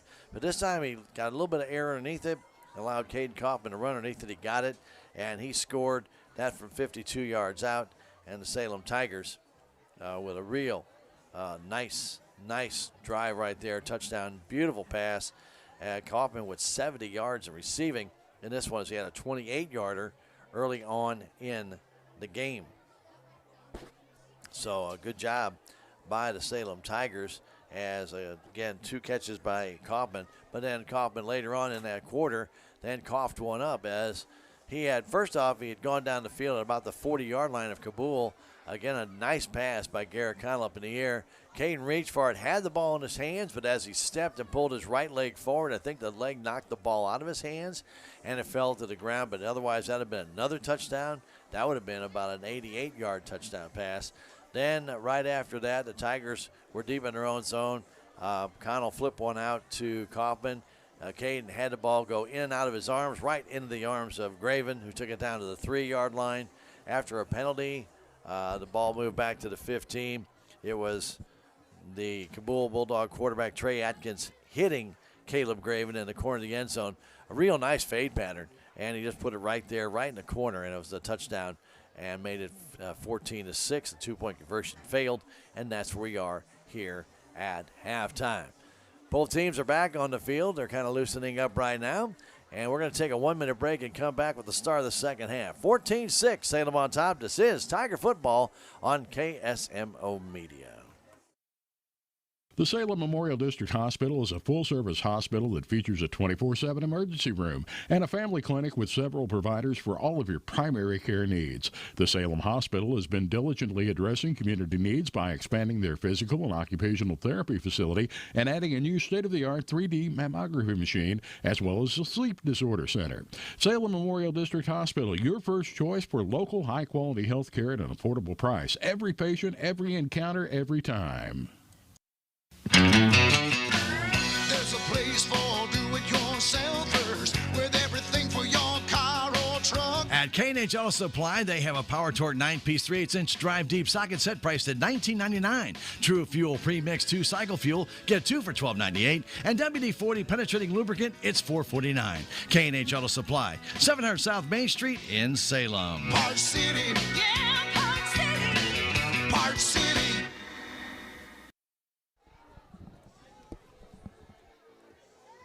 We are back in Cabool, Missouri. Salem Tigers huddling in front of their bench. Coach Bryson Barnes in the middle of that huddle. And over here at Cabool, they are huddling around their coach as well. And Coach Tyler Spittler giving them some instruction. Salem up by 8, 14-6. So it will be the Bulldogs that get the opening kickoff to start the second half.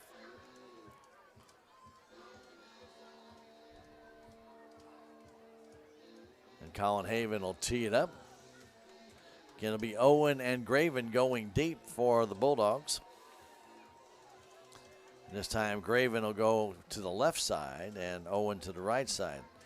The first time they went out there, they did just the opposite. This time they switched them around. And Owen had the return, and then we had a 25-minute delay trying to figure out penalties. But nonetheless, let's see what happens here.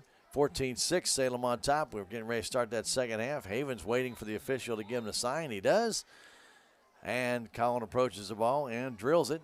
Drills a good line drive shot taken by Craven back at the 5. He comes up the middle of the field. Now decides he want to try and back up. That was not a good idea. And he's taken down the 17-yard line. 5 Tigers on him at that point. And he got nowhere. Kaufman down that way. Also down there for the Tiger was Tayton Barton. A couple other Tigers in there as well. And it was basically Craven against the 5 Tigers, and he did not win.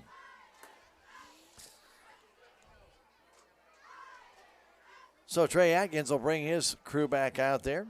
Wide to the right side goes Jordan. 2 receivers to the left side, including Graven wide to the left.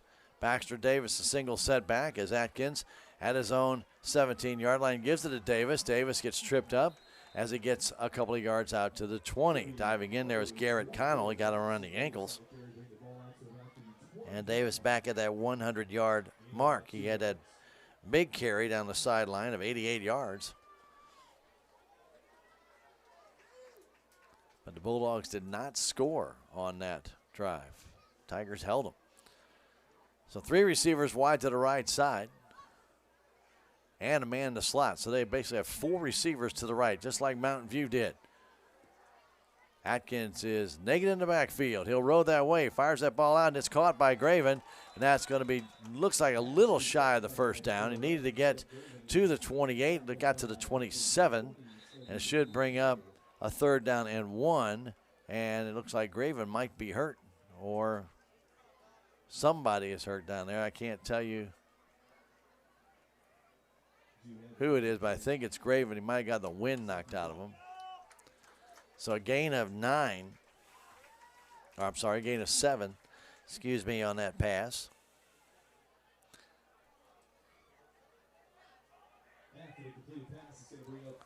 Third down and 1.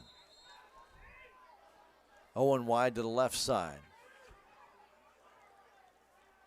Wide to the right goes Counts. They'll have Davis the single setback, and Fleetwood, who has been carrying the ball a lot, but not in this game, is in the slot. Give it to Davis. Davis gets the first down. He gets out to the 29-yard line, as he's able to escape the first trip by Connell and then Gover. Thinking about finally was Robertson, but a gain of 3, and that's all he needed to get the first down.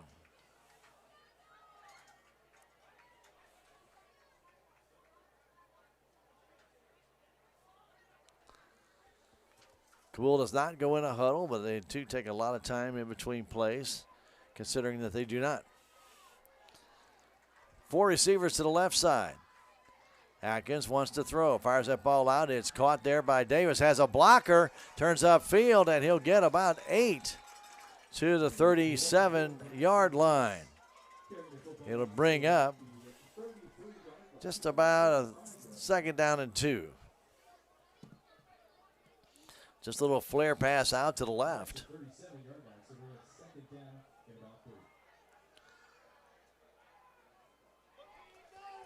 So now they go 4 receivers to the right side. So maybe Cabool now taking a little page out of Mountain View. Saw what kind of success they had last week.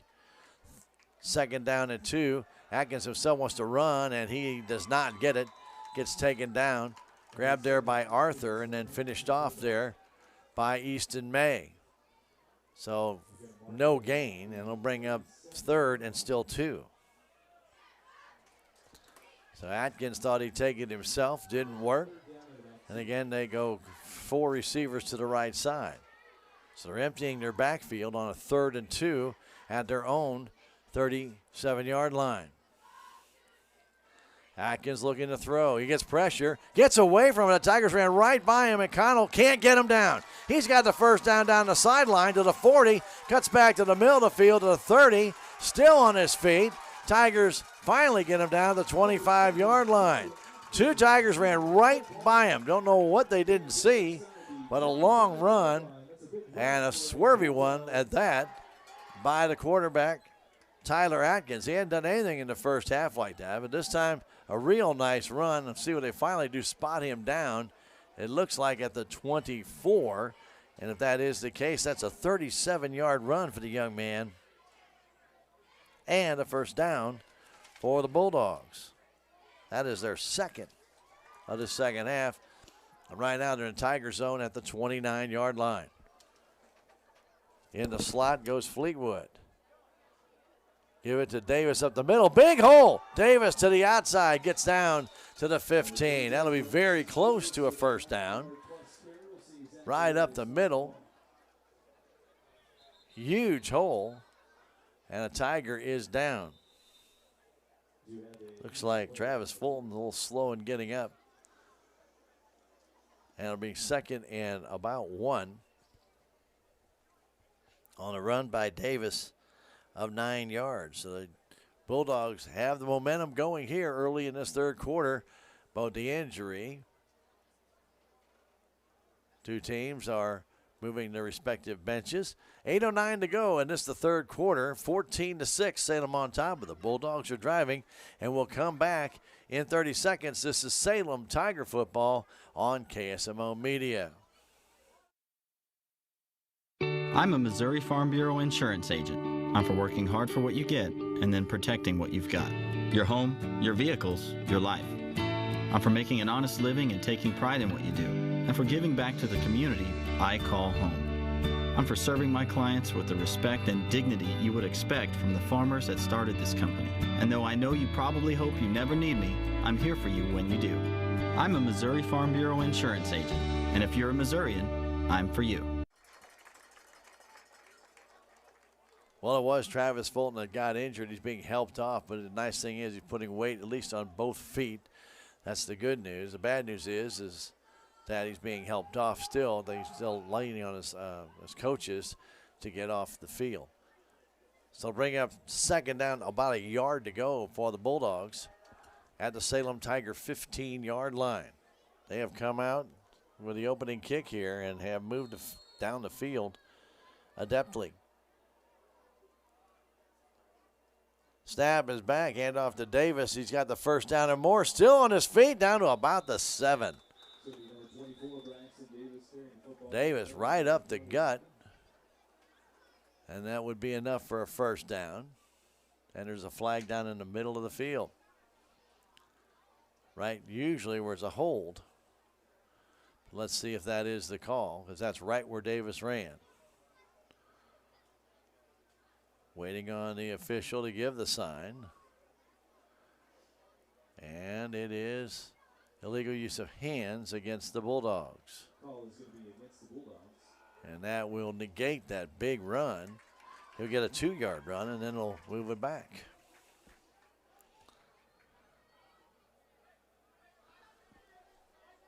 So the holding penalty after a 2-yard gain will move it back, and it'll bring up 2nd and now at least 8 again. Probably closer to about 9, but so a 10-yard penalty on the Bulldogs.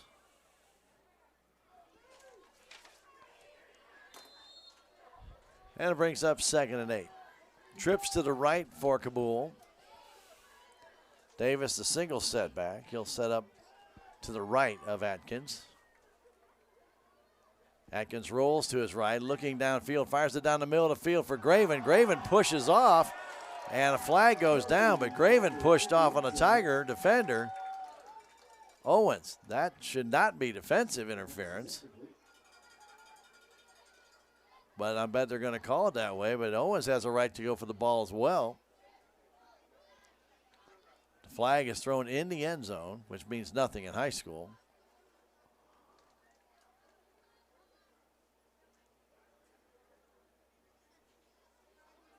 But the Graven actually pushed off Owens as Owens was running into the end zone.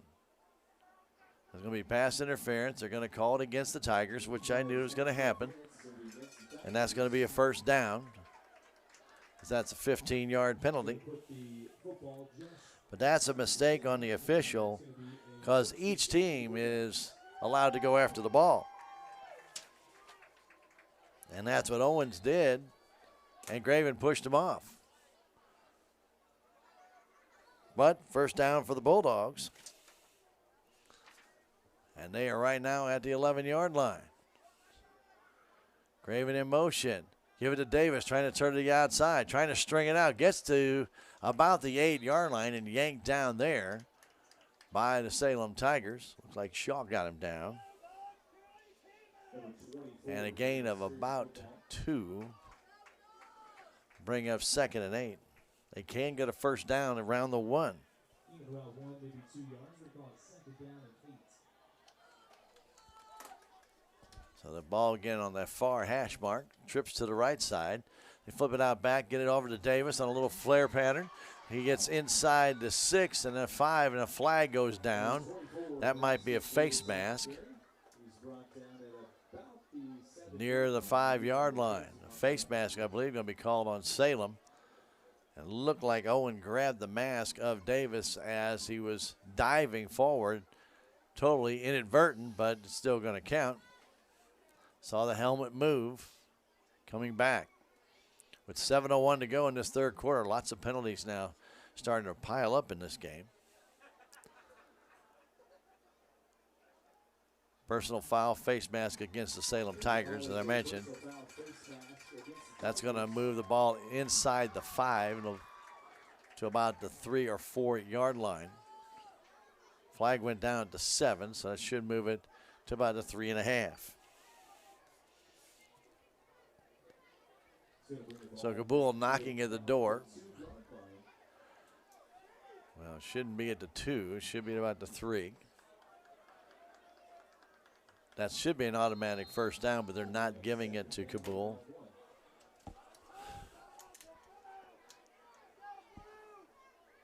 Anyway, ball is at about the 3. Bulldogs down by 8. Hand off to Davis up the middle. He's in for the touchdown. Davis, the 3-yard run at the 6:42 mark of this third quarter.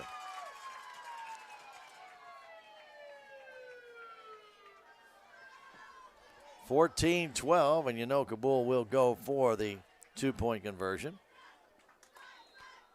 Oh, they're actually bringing in Sislowski.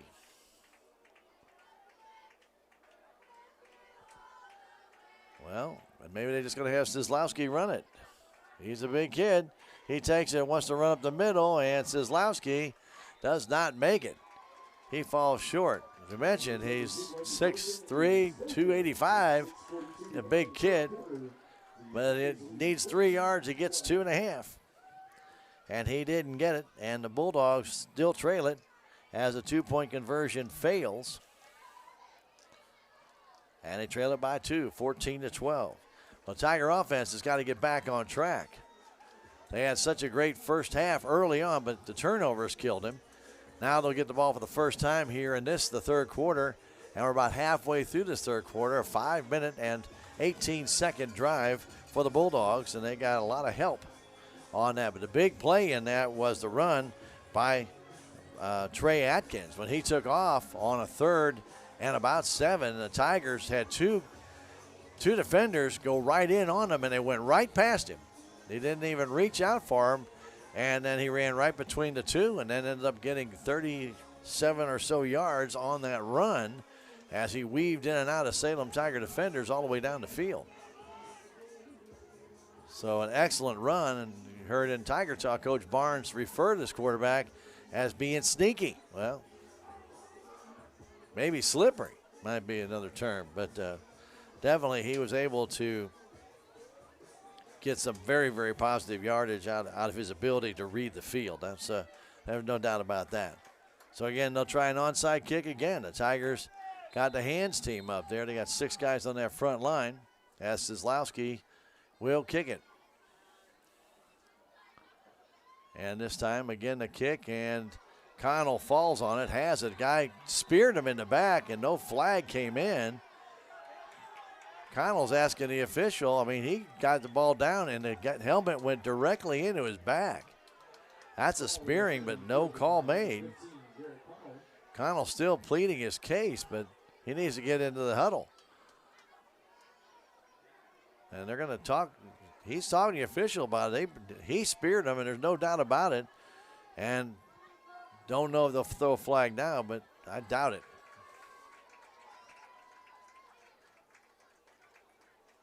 Coach Barnes wants an explanation, and he definitely deserves one. Because there's no way your quarterback out there falls on the ball and gets speared. And Tigers offense does not know that there is no official behind him. Finally, the middle judge right there here in high school is telling him, not yet. Got to get the guy behind you. 6:39 to go in the half. 14-12, Salem on top. Salem scored the first 2 touchdowns in this game, and Cabool has come back with the next 2.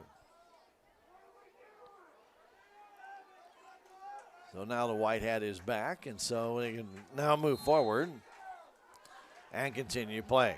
So the ball right at the Salem Tiger 49-yard line. Inbounds line to the right side, and Connell gives it to Barton, and I think that ball almost might have come loose. Barton almost lost that one, but he gains 2. That handoff, a late handoff. Jimmy now at 81 yards. Tigers taking their time at the Cabool 49-yard line. 2nd down, 8 yards to go. Haven and Kaufman go wide to the right side. Campbell to the left. Under center. Connell gives it off to Barton. Ball comes loose this time.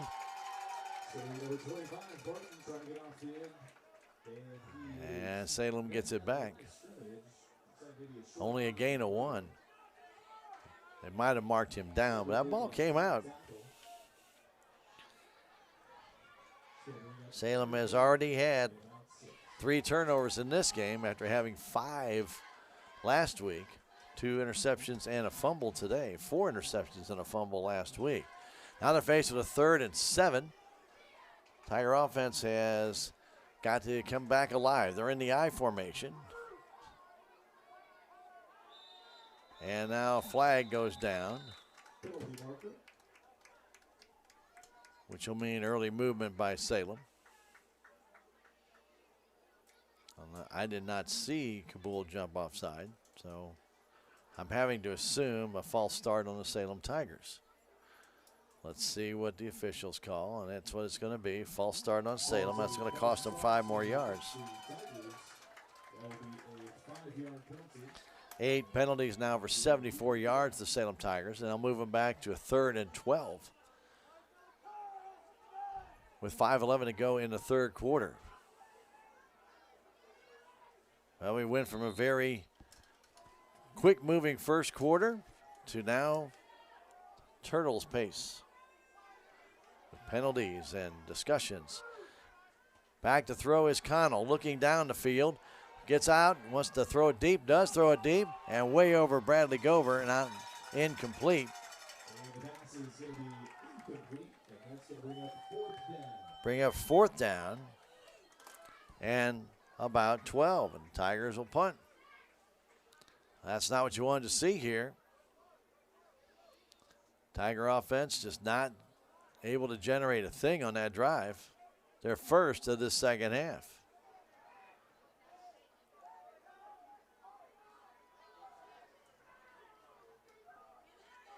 Atkins dropping deep, but the Tigers don't show punt, but Connell will drop back now. Takes a snap, gets off the punt, and is partially blocked. And the Bulldogs will have the ball at the 45-yard line. That ball was blocked by number 50 of the Bulldogs, and he's feeling it, trust me. That's Jeff Gebecki. He got in there and got the hands and then fell on the ball and got fallen on himself. So the block punt, why, if it can happen to Salem, it's just happening. Block punt, onside kick recovery. So at 4:46, Cabool has the ball at the Salem Tiger 45-yard line. They go 4 receivers to the right with Davis in the slot right. They haven't got the sticks put out yet. They've got a little twist in the chain. Now they finally have it done. Atkins, the snap, wants to throw. Fires it deep downfield, intended and out of bounds for Graven. Caleb Graven was down there, and he was being guarded by Jimmy Barton all the way down the field, and that ball's a good 8 to 10 feet out of bounds. Had he caught it, there would have been no catch. Don't really see a lot of wind out there, but that almost looked like it was a wind-blown ball. But I don't see any movement on the trees across the way, so if there is, it's negligible. Atkins gets it off to Davis. Davis hit behind the line of scrimmage on the blitz by Garrett Connell. He's taken down for no gain.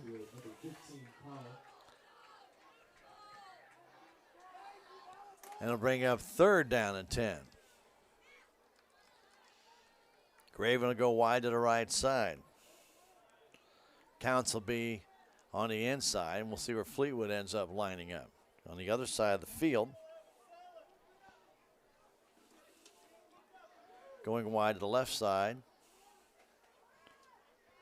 Davis rolling now to the right side. Waiting. Atkins fires it deep downfield, intended for Fleetwood. He's got it, but he pushed off Barton, but he's got it at the 5.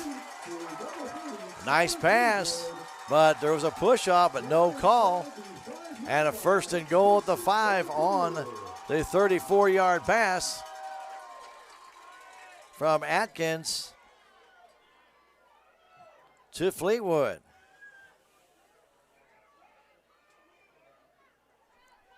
First and goal, again at the 5.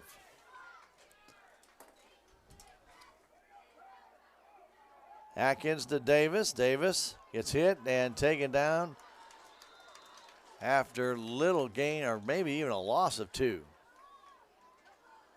A loss of 1. Davis tackled for a loss, so bring up 2nd down.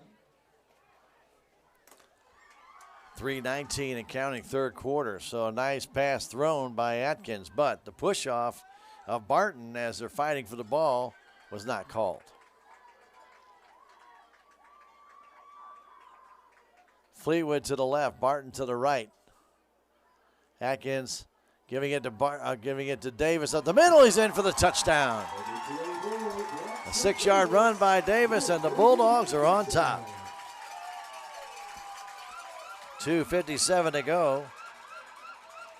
6-yard run by Davis.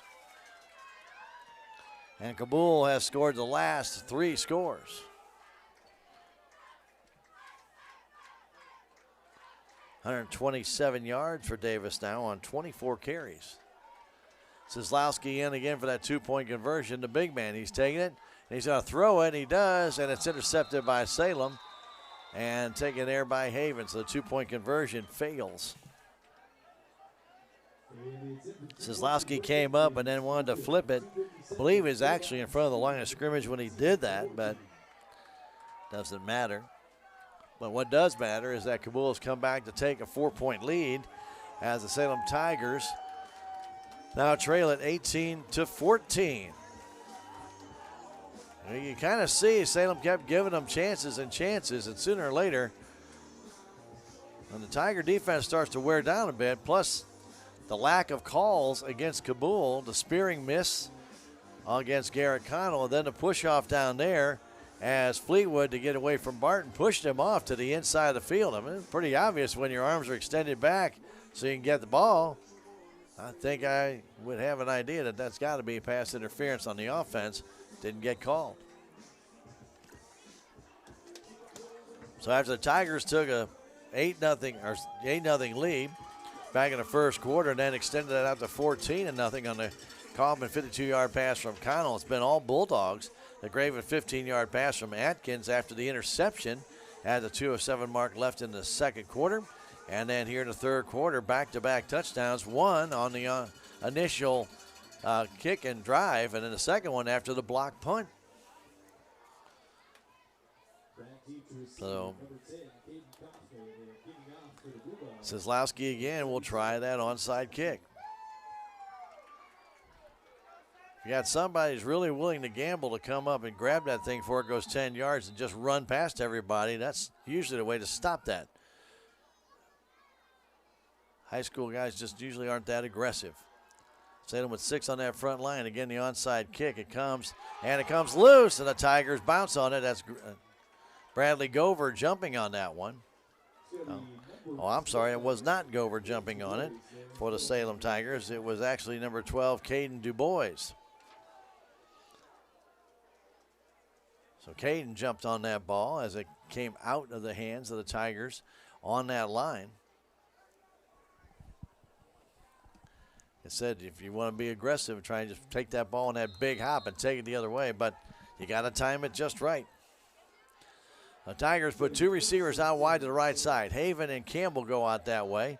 Kaufman wide to the left. Single setback is Barton. Ball at the 48-yard line of Salem, and Garrett Connell at quarterback.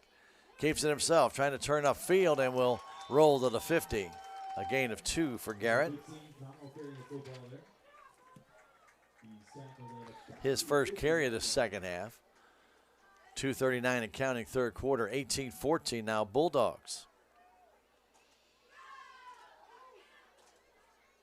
Haven brings in the play.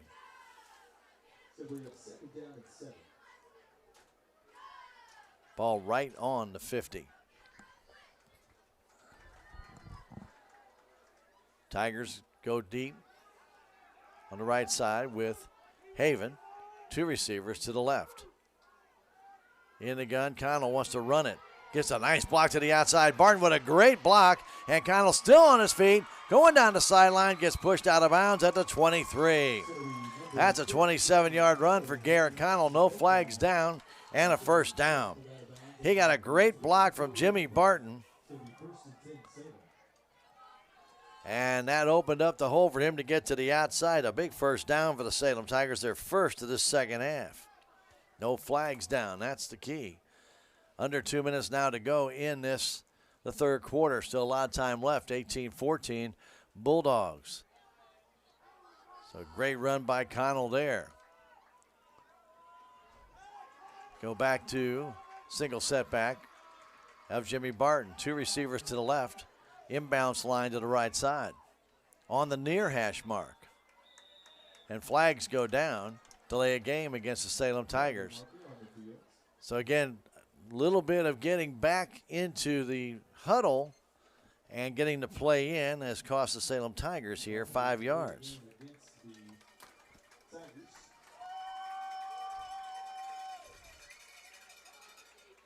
We've watched the officials not even start the play clock when Cabool had the ball. Now Salem gets the first down after a 27-yard run, and they started fairly quickly. So not to say that it's intentional, it's just you've got to be looking at the clock. Same play. Connell keeps it himself, trying to get to the outside, and they're going to throw him down for a loss of, well, no loss, I guess no gain. It'll bring up for the Salem Tigers 3rd and 15. Or I should say 2nd and 15 after that. Sorry about that. So no gain for Garrett.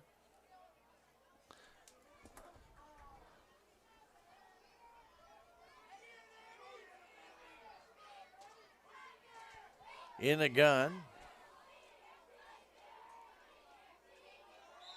Connell handed to Kaufman, and flags go down again. And that's going to go against Salem again, I believe.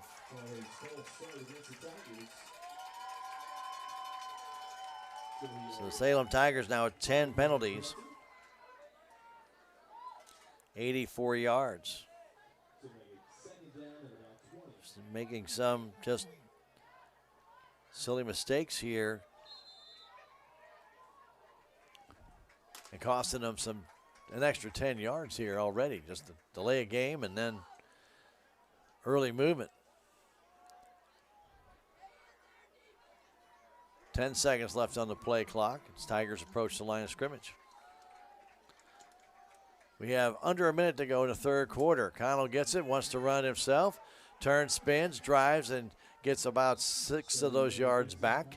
It'll bring up 3rd and 14 with the ball at the 28-yard line.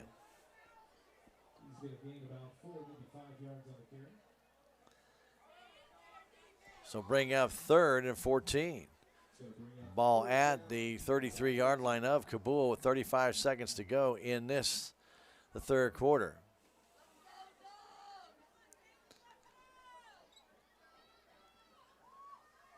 Cobbin wide to the right. Haven wide to the left. In the I formation with Campbell the up man. He's not carried the ball yet. Connell wants to throw. Fires it across, and the ball is off the fingertips. It looked like a Bradley Gover. And it'll bring up 4th down and about 14. Ball's a little high. Gover went up and had his fingertips on it, but could not bring it down. With 11.8 seconds to go here in the 3rd quarter. Ball at the Cabool 28-yard line. They need to get to the 14. Tigers still waiting on the play as the play clock comes down to 10. Going to have to hustle. They run up to the line of scrimmage. Again, how the officials started that clock so quickly. Connell gets it, wants to throw. And flags go down now. Again, that did not hit 0. Well, what are they calling here? You're going to say it hit 0? There, it did not hit 0. An illegal substitution called against the Bulldogs. Or 12 men on the field. Well, that'll help the Salem cause here. Penalty is going to be called against the Bulldogs. It's a 5-yard penalty. I was going to say, Salem got it off with 1 second left on that clock. So bring out a 4th and 9 with 9 seconds to go.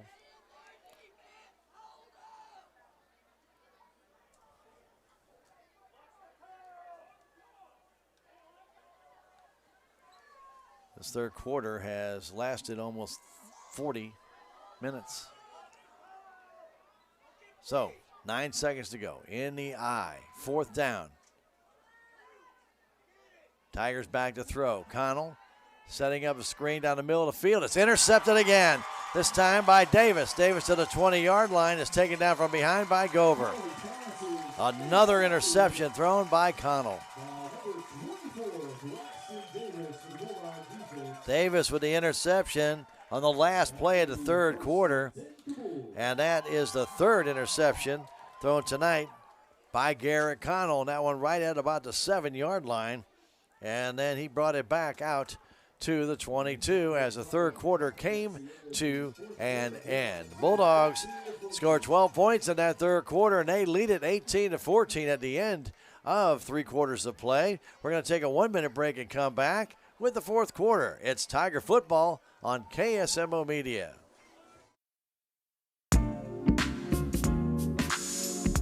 Duncan Family Chiropractic provides chiropractic care to everyone from newborn to elderly.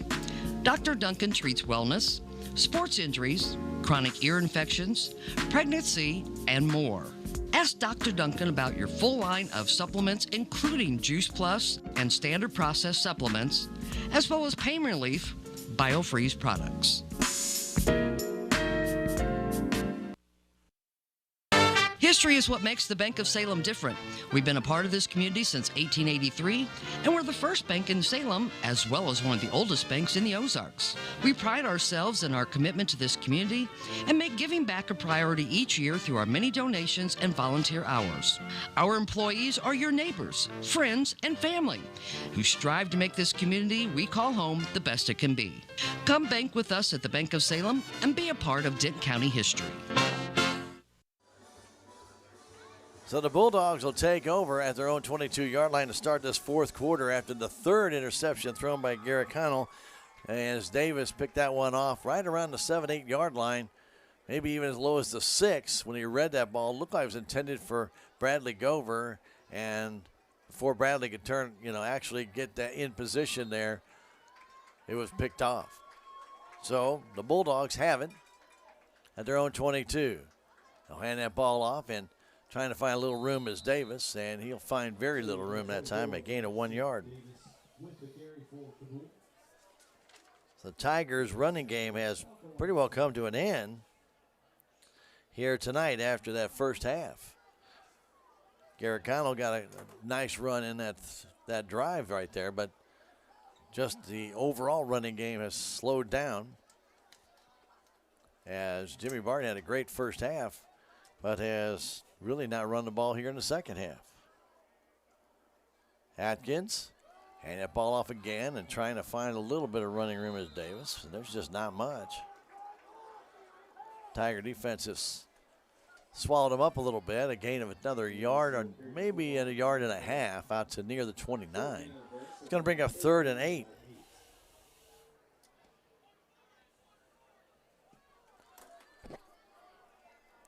Well, Atkins has had some success throwing the ball lately.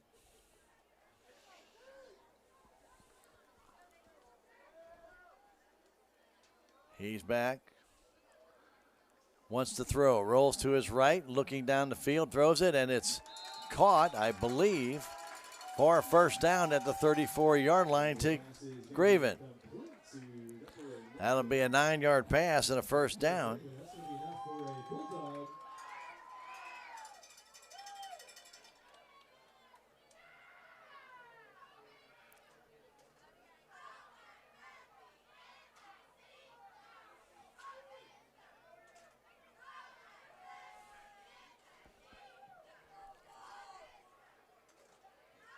.42 yards now for Graven receiving passes. 10:18 to go, fourth quarter. Back to throw again. Atkins gets some pressure, gets more pressure, fires the ball out of bounds into the Cabool Bulldog bench. And the official's going to talk about that. Was he actually out of the pocket? Otherwise, it'd be intentional grounding. But he wasn't far out of that pocket if he was. But no flag thrown. Bring up 2nd and 10.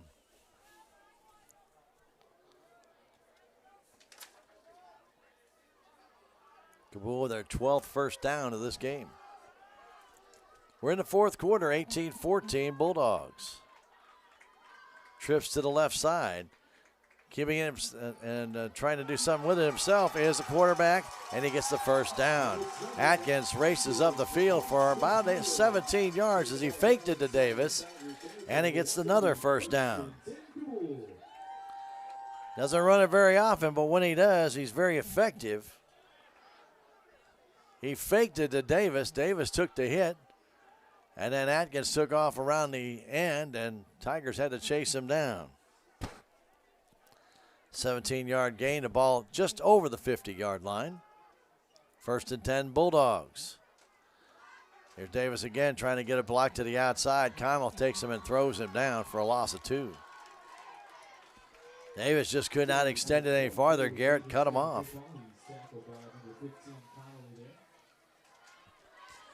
Bring up 2nd down in about 11. 9:20 and counting. Bulldogs want to take time off the clock as well as try and get a score here. 18-14. They have scored the last 3 touchdowns. Salem had a 14-0 lead in this one. Pretty well dominated the first half, but turnovers killed their drives. And actually gave Cabool their only touchdown in the first half. Snap is back to Atkins. He has time to throw the ball, gets it out, and completes it for a gain of about 5 out to number 31, Evan Counts. It's his first catch of the night. Haven got over and stopped him, but 5-yard pass. 11 right now at a 24 for Atkins. Let's bring up 3rd and about 7. This is 2-down territory for the Bulldogs with 8:25, and the clock continues to run. Trips to the right. He rolls that way. Flips the ball out, and the ball is almost intercepted. Getting over there and trying to cut that ball off was Luke Campbell. He knocked the ball down. It brings up 4th and 7.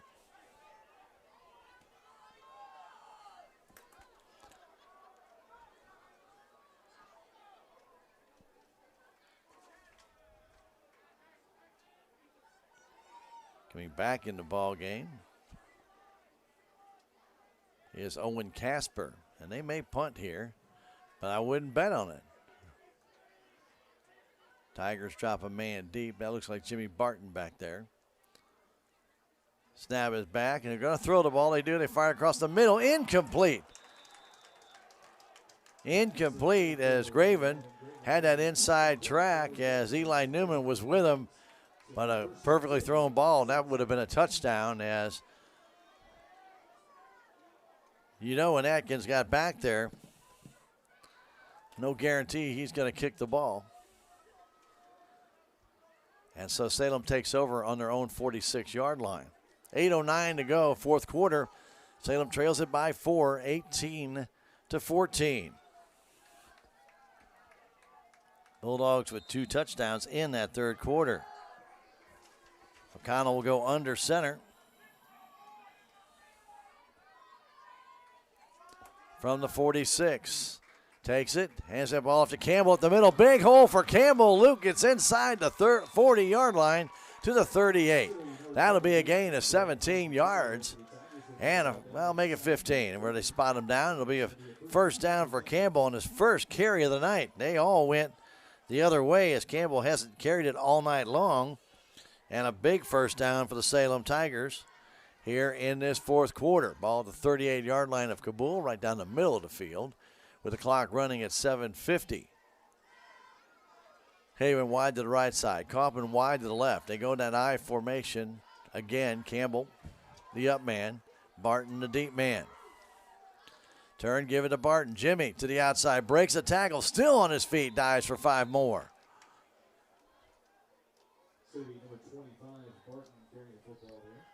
Nice carry by Jimmy there. Almost a 6-yard carry, but we'll give him 5. 2nd down and 5 here in this 4th quarter. Final regular season game, and next week district play will start. They stay in that I formation. Imbalanced line to the right side. Hand off to Barton. Barton hits the line hard and gets very close to another first down and gets rolled over. Casper rolled over on him. It looks like a first down, like a 6-yard gain. And the official is going to bring in the chains, and they're going to take a look. Well, it looks close to a 6-yard gain. The ball's closer to the 28-yard line and needed to get before the 28. So from our angle, it looks like a first down, but we'll let the officials do their thing, and they've been doing all night long. They'll stretch out those chains, and it will indicate that it will bring up a first down for the Salem Tigers by a couple inches. Ball the Cabool 28-yard line. This is more like we saw earlier from the Tigers on the ground game, taking 3 to 5 yards per pop. 6:49 to go. Here, fourth quarter action. Kaufman wide to the left. Haven wide to the right. They stay in the eye.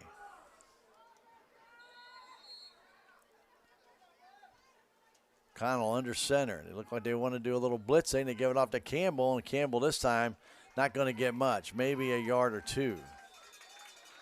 Couldn't get through that hole quick enough. And they'll get down to about the 26. Gain of 2 yards for Luke. And a flag is down. Why not? I'm not sure when that flag went down.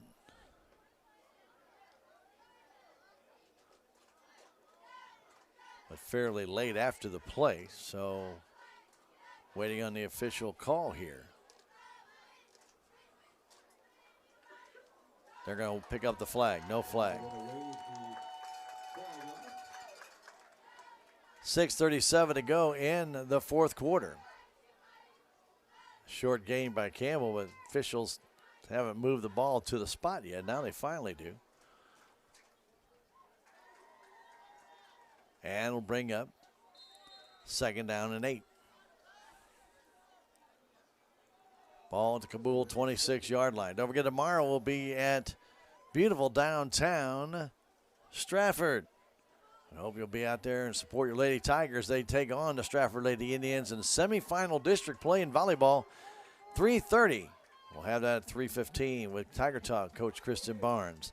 Connell gets it, wants to run to the outside, gets another great block. Turns that outside, and the flag goes down on that block, and I'll tell you, it was a perfect block, not an illegal block, but I can't say nobody else did.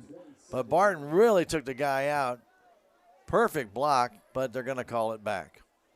Flag went down right at the 28-yard line.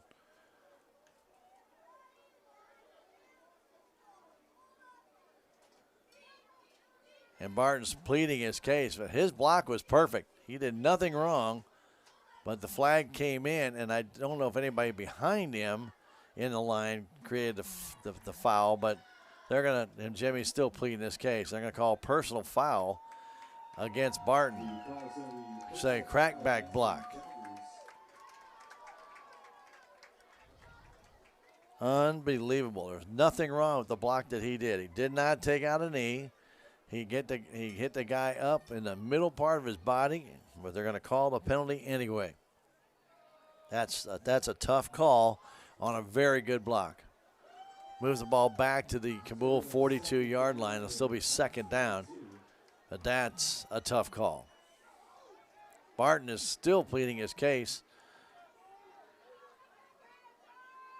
but it's not going to do any good.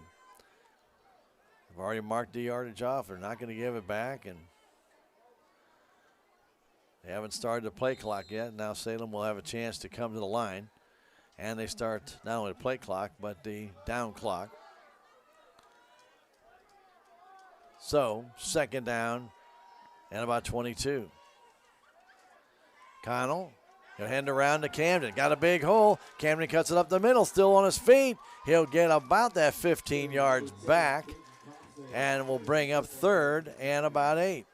maybe 9. Actually, they're going to spot his knee back at the 28-yard line, so he gains right around 13 yards. It'll bring up 3rd and 10. This is 2-down territory for the Tigers with 5:45 to go. 18-14, Cabool on top.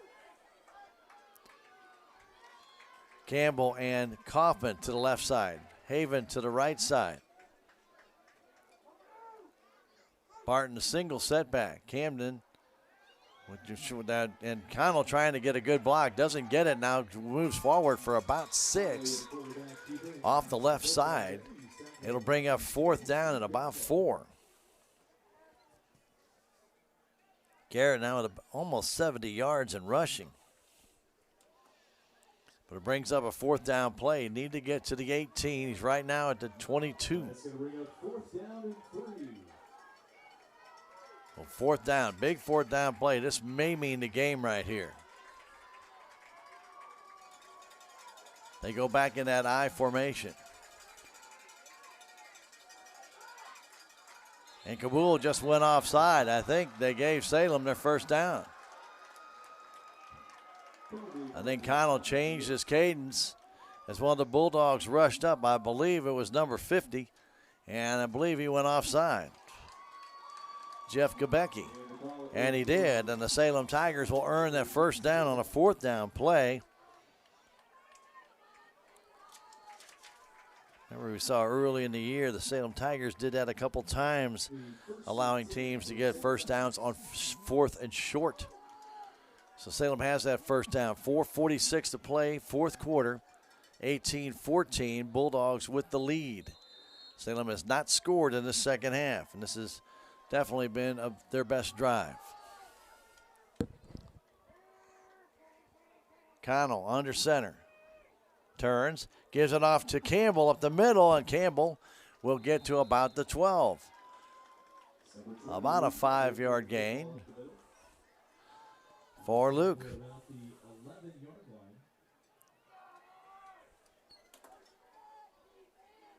Cabool really concentrating on Jimmy Barton, did not want him to get the ball, and then Luke with a 5-yard gain. He had scampered for a big yarder earlier on basically the same play. So again, a play clock down to 10. The Tigers going to have to hustle. Again, it's taking way too long to get the plays in. Now down to 5. They get that I formation quickly. Turn to give it off to Barton, and he is hit and hammered. He is pushed back after no gain. He ran into a wall in the name of Casper, and he's no friendly ghost.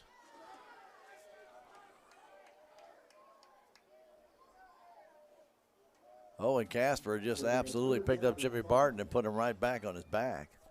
So 3:25 and counting. Ball 3rd down at the 11 of Cabool.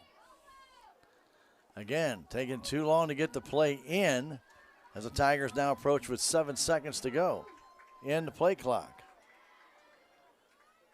Hand off to Luke Campbell. He's not going to get anything. They were ready for that play. So maybe a yard gain will bring up another 4th down for the Salem Tigers, and the clock continues to run. 4th down, still about 4 to go, maybe almost 5 still. And this will definitely be part of the game right here. Tigers have to make it to have a chance as time is running out. They do have all 3 timeouts. But you'd think with the clock still running at 2.5, they really need to convert here. 4th down and 4. Connell wants to throw, fires it across. It's good for a touchdown to Gover. Bradley Gover in the end zone. And the touchdown for the Salem Tigers from 11 yards out. He drilled that ball to Gover in the end zone with 2:22 to go. And Salem goes on top by a score of 20-18. Well, I mean to tell you, Garrett, I don't know if he can throw a ball any harder than that, but that was zinged in there.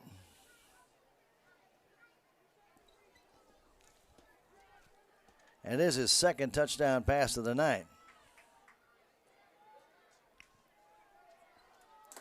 Tigers line up to go for 2. Snap is back to Connell. He's going to take it himself. He is close. Is he in? Yes, he is.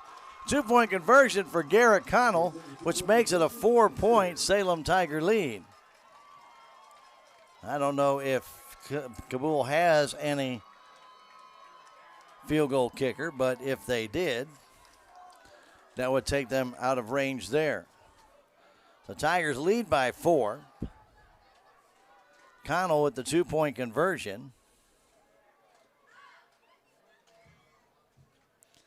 He is now at 72 yards on the night. And now the Tiger defense has to shut down the Bulldogs, who also have their 3 timeouts with 2:22 to go. Well, this game going right down to the wire. Tigers trying to get that second win of the year. They'll be kicking off. We have a pretty good feeling. We know that Owen and also Graven will be deep, and they will.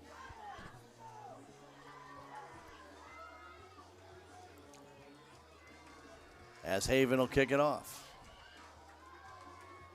11-yard pass from Connell to Gover. Bradley just kind of laid down in the end zone as he crossed the goal line. Caught the low pass that was just absolutely smoked in there by Connell. And the Tigers go back on top by 4 points, 22-18 after the Connell 2-point conversion. Owen to the right, Graven to the left. On the kick. And he kicks it to the right to Owen. Owen takes it at the 10-yard line. Tigers get in there, hit him, but they don't take him down. They'll get him down close to the 25 and throw him back after the gain of 15 yards on the return. So Seth Owens with that 15-yard return. 2:14 to go. And now the Bulldogs with 3 timeouts. And at 2:14, will have to go 75 yards.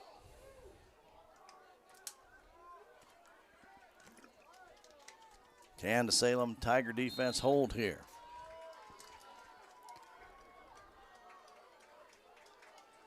It's been a good football game except for the big delays and penalties and officials, but otherwise these two teams are fairly evenly matched.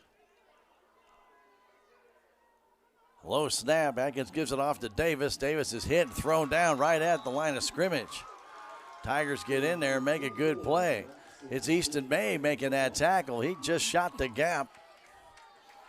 No gain. Under 2 minutes to go now.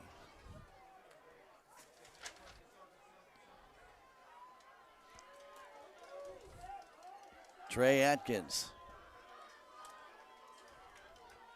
at quarterback. The youngster, they trips up with Sislowski on the right. Atkins giving it off to Davis, and Davis is hit and brought down. Almost a face mask there. Don't see a flag, though. And a timeout called by the Bulldogs after a 2-yard gain. Or is there a flag? There is a flag down. That might be a face mask. Right at the 26-yard line.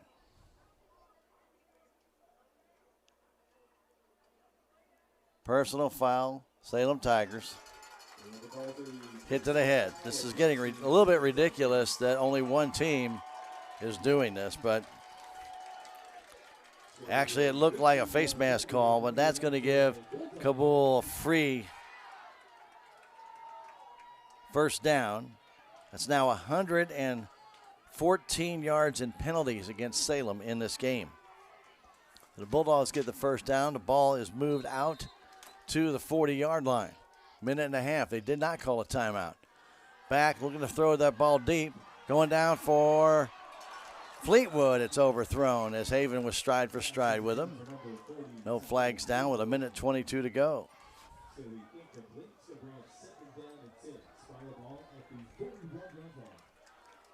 Haven had good coverage, but Fleetwood was behind him by a stride. But that ball was about 2 strides past him. 1:22 to go. So Cabool did not burn that timeout. They still have 3. 2nd and 10. Handing it off to Davis. Davis, a big hole up the middle. He'll get about 7 out to the 49-yard line. Make it 8.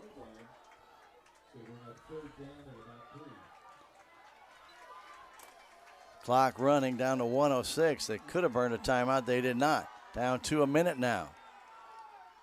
Snap is back to get it off to Davis again up the middle. He's going to get the first down, but a flag comes in late. And I think it's going to be holding on number 54 of Cabool as he tackled Easton May. And that's Savage Waits. And if that is the call, that would move them back. It would be a first down otherwise. The flag went down right at midfield as May got tackled. And let's see, with 55 seconds to go, if that is the call.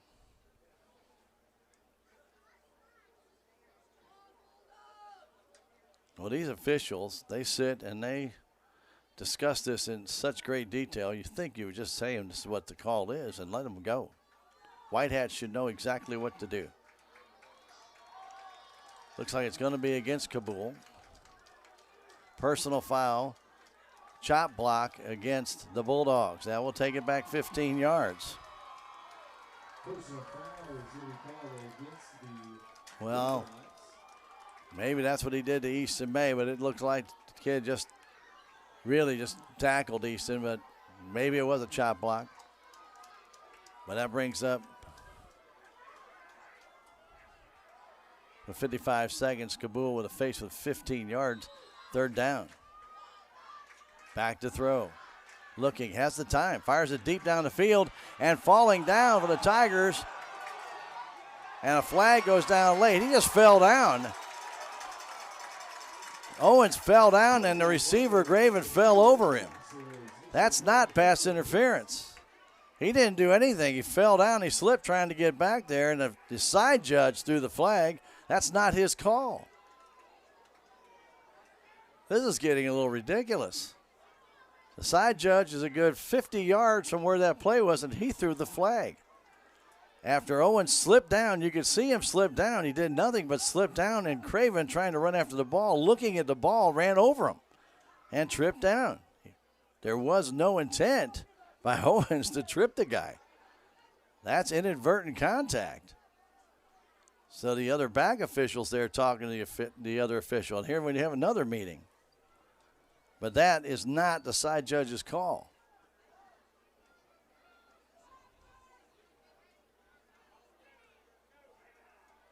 We'll see what they do here.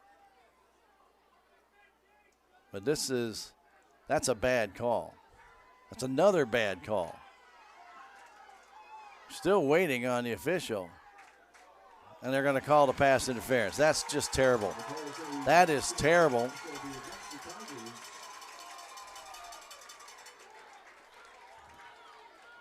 When you fall down and a guy falls over you, you've done nothing wrong. And the ball is moved out to the 49-yard line.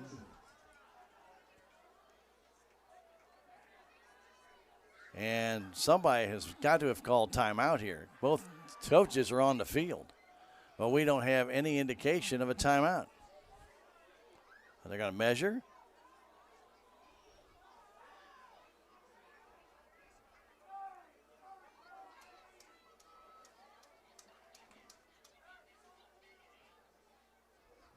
So they're going to call a measurement.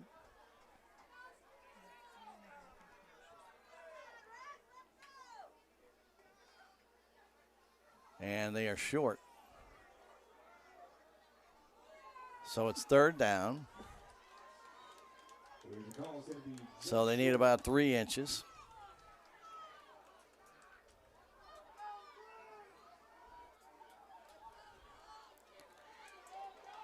But the official, again, that's a horrible call from a side judge. He is there not to call a pass interference on a back play when there's a back judge standing right there. Yeah, the back judge came up. They did not change the call. So the clock should have started already. Hasn't. And now Cabool's at the line waiting for the official to come back in. Salem with 119 yards and penalties in this game. 3rd down and inches.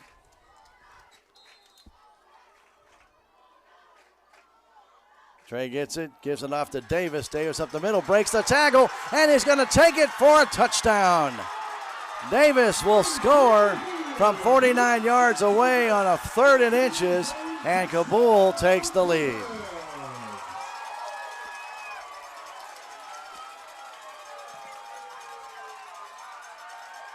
Right up the gut, nothing fancy. They're trying to get the first down, and the Tigers missed the tackle, and the Cabool Bulldogs will take a 2-point lead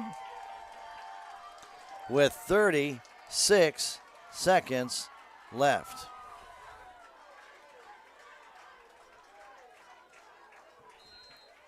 They'll go for 2 here.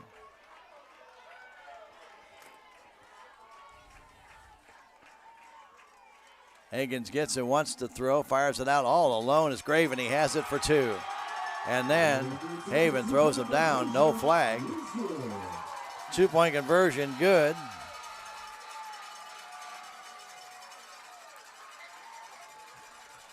So the Bulldogs, with 36.7 seconds left, get a 49-yard run from Braxton Davis to take a 24-22 lead, and a 2-point conversion now takes the Salem Tigers out of any field goal potential as well.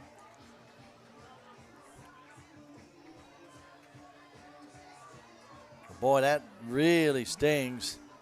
These penalties that are called on the Tigers, the 119 yards in penalties, the turnovers, and it took a back judge call, I should say a side judge call, that is not his call, to change the course of this game. So many times you hate to have officials that dictate the outcome of the game when the official standing right there did not throw a flag.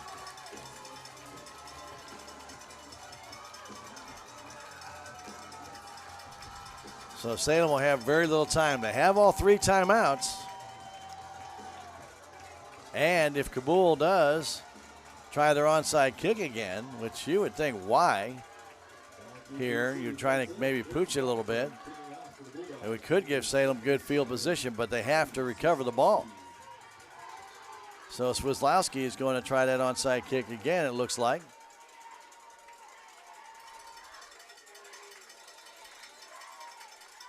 With 36.7, the clock does not start, and he's not going to kick it down. That might go out of bounds. If it does, it'll be a penalty, and Salem can make him kick it again from 5 yards deeper. I would not take the ball at the 35. I'd make him kick it again. See what Salem wants to do.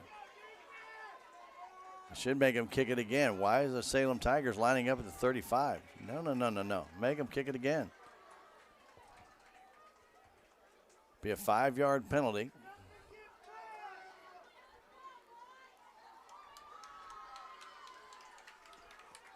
So Cabool with 10 penalties for 86 yards.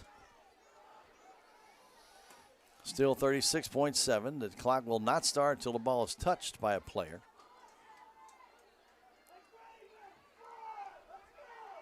The official got 2 feet shorter than Swislowski.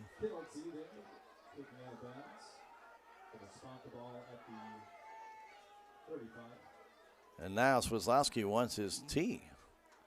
They don't have the tee out there to make him kick it again. And nobody seems to know where it is.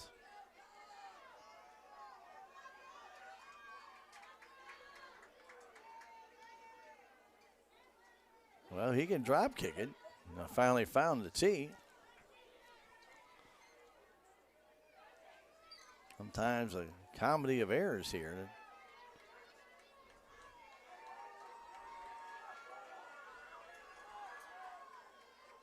Tigers have Barton and Campbell as their hands guy, as Swislowski has always kicked it the same way.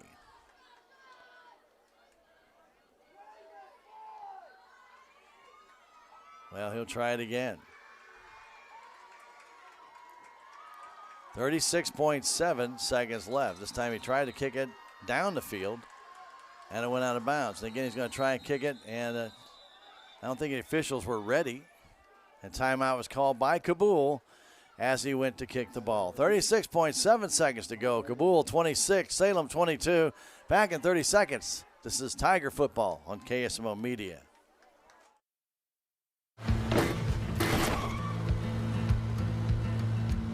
Sorry, Dad. Sure, you could get him a new car. You could also light a pile of money on fire. Because as long as Mr. It wasn't my fault takes the wheel on occasion, maintaining this car is your best option. So keep it running longer, stronger, with quality parts and a whole lot of Napa know-how. Dad, where are you going? 26-22, the Tigers watch Davis score a 49-yard run, and it ends up with 36.7 seconds left. Not much time, but there is still time. When you have time, you have a chance. So the Bulldogs, who have tried onside kicks, have succeeded once, almost succeeded another time. And the last time, Swislowski actually kicked it down the field a little bit. And Kaufman is right around the 30-yard line looking to come up. If he'd leave it like he did the last time, there's a chance that Kaufman could go the other way or take it down quite a distance in the field. But Salem needs a touchdown. A field goal will not win it since they got the 2-point conversion. So Swislowski is going to do it. Now they're going to change it the other way. They squib the kick. Taking it there is Connell, and he gets back to the 45-yard line. That's where Salem will have it. 1st and 10, 33 seconds left. I thought with Connell getting it, if he can get to the outside, there was nobody out there. He just couldn't get there. So the ball's at the Cabool 46-yard line as they switched off and had a different player kick the ball than Swislowski. So 2 timeouts left. Well, they had said that the Cabool Bulldogs called a timeout, and they charged it. Nope, they're right. They've got it right up there. They did charge it to Cabool.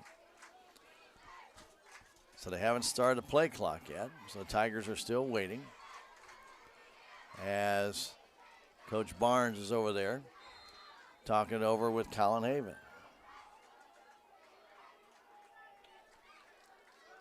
Now the play clock is underway, so Haven brings the play in.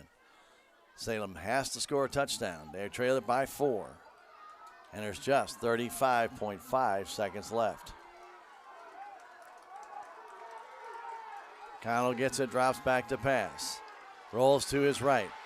Looking downfield, fires that ball down and incomplete, right through the hands of Campbell. Looked like Luke looked away, and then the ball came toward him. And that took 7 seconds. 28 seconds left. 2nd down and 10. That would have been an easy 15 to 20 yards, but went right through the hands of Luke. Incomplete.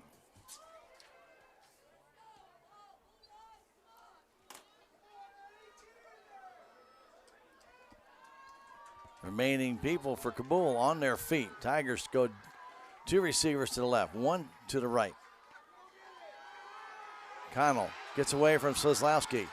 Wants to fire that ball, has to dodge and go outside. He's going to have to run for it, down to the 40, to the 30. He runs out of bounds at the 28 with 17 seconds left, and they had lost about another half second.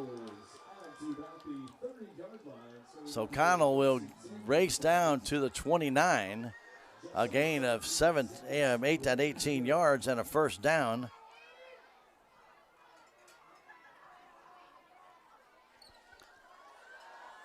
With 16.8 seconds left. Again, all 3 timeouts. Connell wanted to throw that ball, had pressure, kept running to the outside, and Tigers going to have to burn a timeout. Again, they can't get the play in quick enough. Or did the Bulldogs call timeout? I believe they're going to say Cabool called timeout. With 16.8 seconds left. Cabool 26, Salem 22. We'll come back in 30 seconds. This is Tiger Football on KSMO Media. If you have the audacity to believe a financial advisor should talk with you, not at you. If you believe access to your financial advisor should be a right, not a privilege. Join the nearly 7 million investors who think like you do. FaceTime and Think Time make a difference. Join us. Join us. At Edward Jones, it's how we make sense of investing. Call Joe Brand in Salem at 729-3831. Back to Cabool. We're in the waning seconds of this one. Tigers trying to get their second win of the year, but they now trail 26-22. They have just 16.8 seconds of time to play with after the timeout burned by the Bulldogs. Don't forget, tomorrow, Lady Tiger Volleyball will be over at Stratford against the Lady Indians.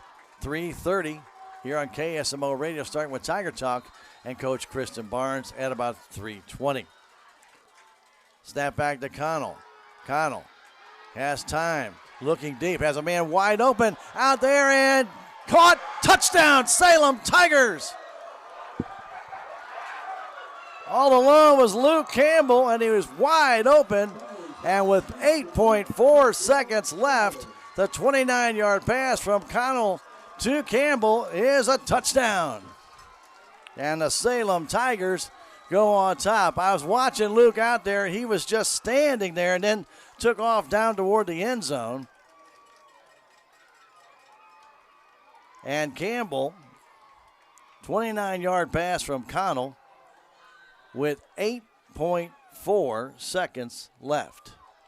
Salem with a 2-point lead. They'll go for two here. Connell looking to throw, fires it in the middle, and is it caught? Yes, for two.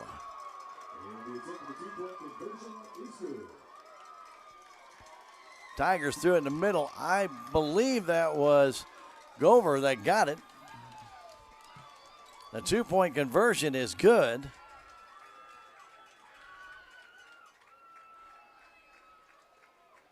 And the Tigers have a 4-point lead in this crazy game here tonight. 8.4 seconds left. Cabool has one timeout. That's pretty much academic because they're going to have to do it on one play. But the Tigers have got to defend on the kickoff. And that's going to be so key here in this game. So with just 35.6 seconds left, the Tigers are able to get two big plays. A Connell run to get out of bounds at the 29, and then the pass to Campbell in the end zone after Luke had one go through his hands. And the Tigers have the 4-point lead. Haven will kick it off. Got Owens to the right, Graven to the left.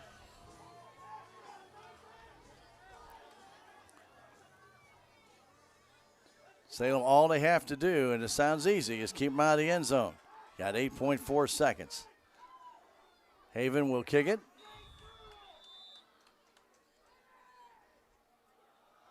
And he does. It's fairly going to come down by the 20-yard line. Right to Graven.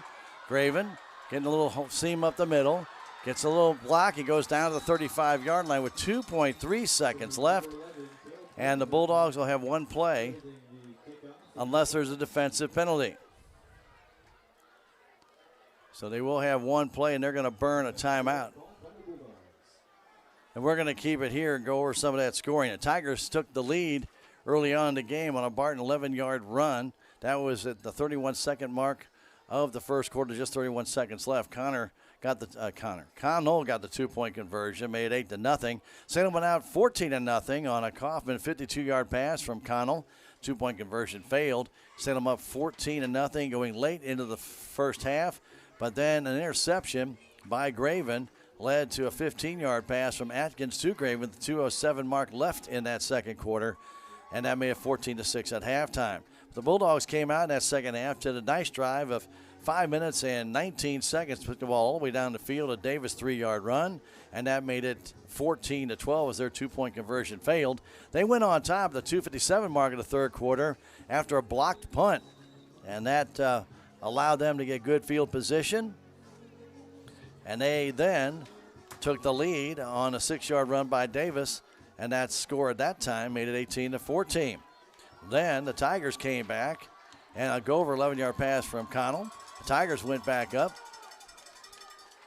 at that time by a 20-14 score, and a 2-point conversion made it 22-14. Then the touchdown by Davis to give Cabool the lead. Now Salem just came back to take the lead. And now I think Salem is going to burn a timeout.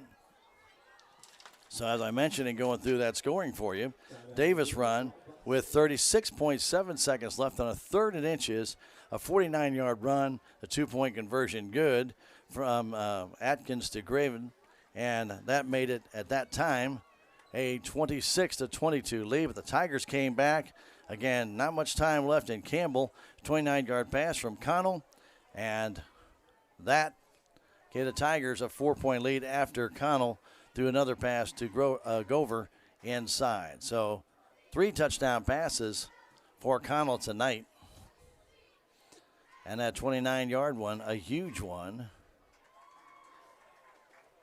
to Campbell, his 2nd catch of the night. So right now, Salem with a 4-point lead, 2.3 seconds left.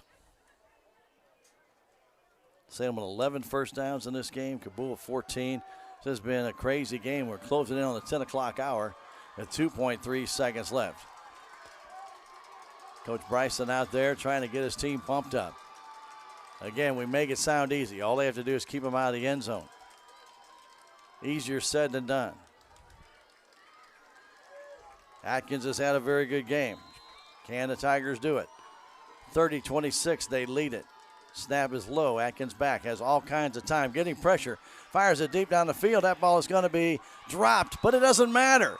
It's incomplete as it hit Kaufman, and Salem holds on to get their 2nd win of the year as they beat the Cabool Bulldogs by a final score of 30-26. That pass by Atkins was his 30th of the night, and it falls incomplete, and the Tigers win it 30-26.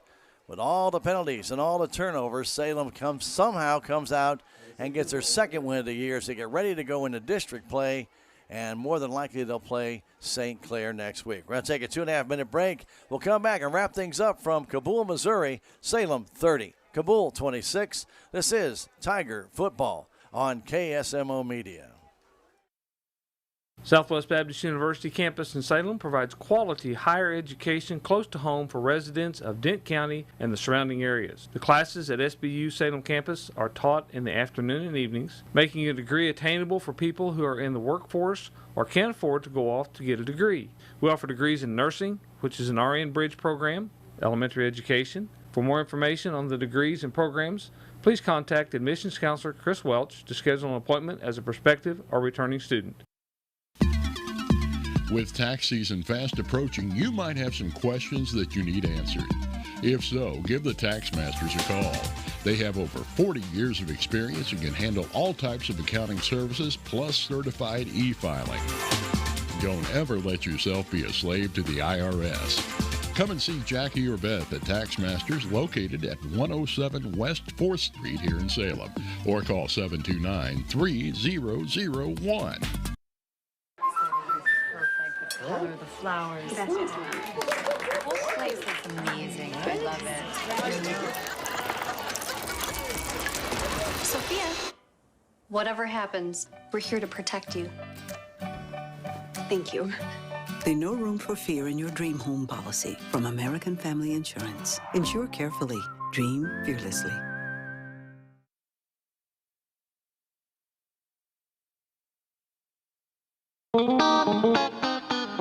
Terrell Complete Auto Care is a full-service auto repair center in Salem. They offer full-service oil changes as well as $2 discounts on Tuesdays for all ladies, and Wednesday is Senior Citizen Day. Plus, Terrell Complete Auto Care can take care of all your auto and diesel repair needs. They offer free pickup and delivery in town. James and Sheena and the staff of Terra Complete Auto Care are proud to support the Salem Tigers. Hi, I'm Susie Cahill, Director of Healthy Dent County Fitness Center. Are you looking for a place to begin your journey to better health? Come inside.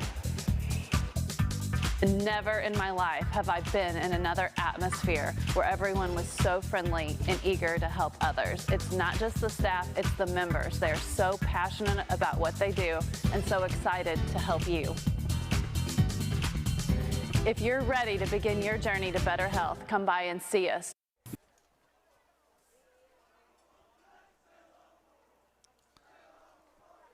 Well, it was wild. If you're still with us, and I hope you are, as we approach that 10 o'clock hour, as these high school games get a little bit longer and longer, especially with all the penalties and everything that happened, this is a crazy, crazy game. The Salem Tigers somehow come away with a 4-point win over the Cabool Bulldogs, and you're probably sitting there going, "Oh, Stan, it couldn't have been that bad." Here's the situation, and obviously not that bad, but here's the situation. Salem on their first possession threw an interception. On their second possession, they moved the ball down inside the 10 and fumbled the ball away. On their third possession, they threw an interception. On their fourth possession, they threw an interception. And they had a lead at that time. So, you're thinking, how bad can it get? They also had an onside kick executed against them. They had a blocked punt, and then they had another interception in the third quarter. And even with that, you're saying, that's bad. That's still not enough. They had 14 penalties for 119 yards. And they still got to win. And it's just that's a huge win for the Salem Tiger program. What vision by Connell to spot Campbell out in the flat, who did this, went right down the sideline. How nobody on Cabool, nobody within 15 yards of him. When he caught the ball, all he had to do is lay down the end zone. That's what he did. And the Tigers get the winning touchdown with 8.4 seconds remaining. Wow, what a game. What a game. We'll go over those stats for you right here on the KSMO postgame show real quickly here, as we'll give you the Cabool numbers first. Well, Trey Atkins, he's just a sophomore. This kid's going to be good. He's their quarterback. He can throw the ball, and he likes to air it out. He threw 12 passes out of 30. He had a touchdown out of those passes and 1 2-point conversion as well. So he passed for a total of 139 yards in the game, 139 yards. 4 times he ran the ball for a total of 47 yards. Braxton Davis, he was a running fool tonight. He ran the ball 30 times for 184 yards. And then they had Tyler Fleetwood, who ran the ball 1 time and did not get a game. Total yardage for Cabool in this game, 370 yards in offense. For the Salem Tigers, Garrett Connell ran the ball a total of 12 times for 90 yards. Jimmy Barton, who had a great first half, finished the game with 16 carries for 97 yards. Luke Campbell had 3 carries for 22 yards. Caden Kaufman had 1 carry for 13 yards for the Salem Tigers. Total yards in rushing for the Salem Tigers was 222. In passing, Garrett Connell was 5 of 13. He had 3 touchdowns. He had 3 interceptions for a total of 129 yards. Total yardage for Salem in this game was 351 yards. 370 for Cabool, 351 for Salem. Salem had 119 yards on 14 penalties. They had 4 turnovers in the game, and they had 11 first downs. Cabool Bulldogs had 14 first downs. They had no turnovers. They had 10 penalties for 86 yards in this contest. Would I call this a classic example of how to play football? Probably not. there was a little bit of way too many errors by both teams, and some in some critical situations. But when you talk about entertainment value, the frustrating part is that the officials made some bad calls, and in doing so, it almost like they were taking the game away from one team or another with a bad call. You don't want to ever see that. You know, if there's an obvious call on the field, that's okay. But you get a situation where, in the situation that gets me the most, is Owens was going back for the Salem Tigers to try and catch up with Graven and slipped. He fell down on the ground. Graven's looking at the ball in the air and just ran right over him. He tripped over him. He never made a move. That is not pass interference. That's just incidental contact. Unfortunately, they threw the side judge threw the flag, not the back judge who was standing there, and that almost cost the Salem Tigers this football game, and I'm glad it did not, because that would have been a hard one to swallow. But I'm glad the Tigers were able to emerge with the victory in this one. As unpredictable as this game was going to be, you just never knew. On a 3rd and inches, Cabool runs the ball up the middle, and they get a 49-yard touchdown run with just 36 seconds left. Who'd have thunk, right? The Tigers were going to get a chance to even have an opportunity to throw the ball. You never know. You get the ball on the kickoff. And of course, the big thing about Cabool kicking off so shallow, which they did all night long, is Salem had decent field position to start with 36 seconds left. That is a key. So Connell, when he gets the opportunity to run, gets the first down, and then the Tigers from 29 yards out are able to hit the pass to win the game with just 4 seconds left, as Campbell brings that pass in from Connell. Touchdown. Tigers win 30-26. What a game. What a game. Let's go over the scoring again for you. We did it here during the timeouts, but we'll do it again. Salem got on top first. The 31 seconds left to go in that first quarter. It was a Jimmy Barton 11-yard run. He did a real nice job. Cut to the right, back to the left, went up the middle, and scored. Connell went in on a 2-point conversion. That made it 8-0. The lights just went out here in Georgia. Man, it is dark out there. No doubt about that. The Tigers then went up by a 14-0 score at the 5:55 mark of the second quarter on a Kaufman 52-yard pass from Connell. This was after the Tiger defense stopped Cabool. So, big play right there. However, on an interception on a pass to Kaufman, after Tigers stopped on defense, Cabool at the 12-yard line, pass, Graven picked it off and went right through Kaufman's hands. Graven picked it off, brought it back to the 2, a penalty and a loss. Moved the ball back to the 15. Graven took a 15-yard pass in from Atkins in the far corner of the end zone, a little fade, and a 2-point conversion failed to make it 14-6 at halftime. The Bulldogs came out in the second half. They got the kickoff, and they moved the ball down the field very nicely. Most of it on the ground with Davis. A couple passes interjected in there as well. And at the 6:41 mark of that third quarter, Davis a 3-yard run. 2-point conversion failed. It was 14-12, Salem on top. But then the Cabool Bulldogs came right back again, this time after the Tigers offense kind of sputtered.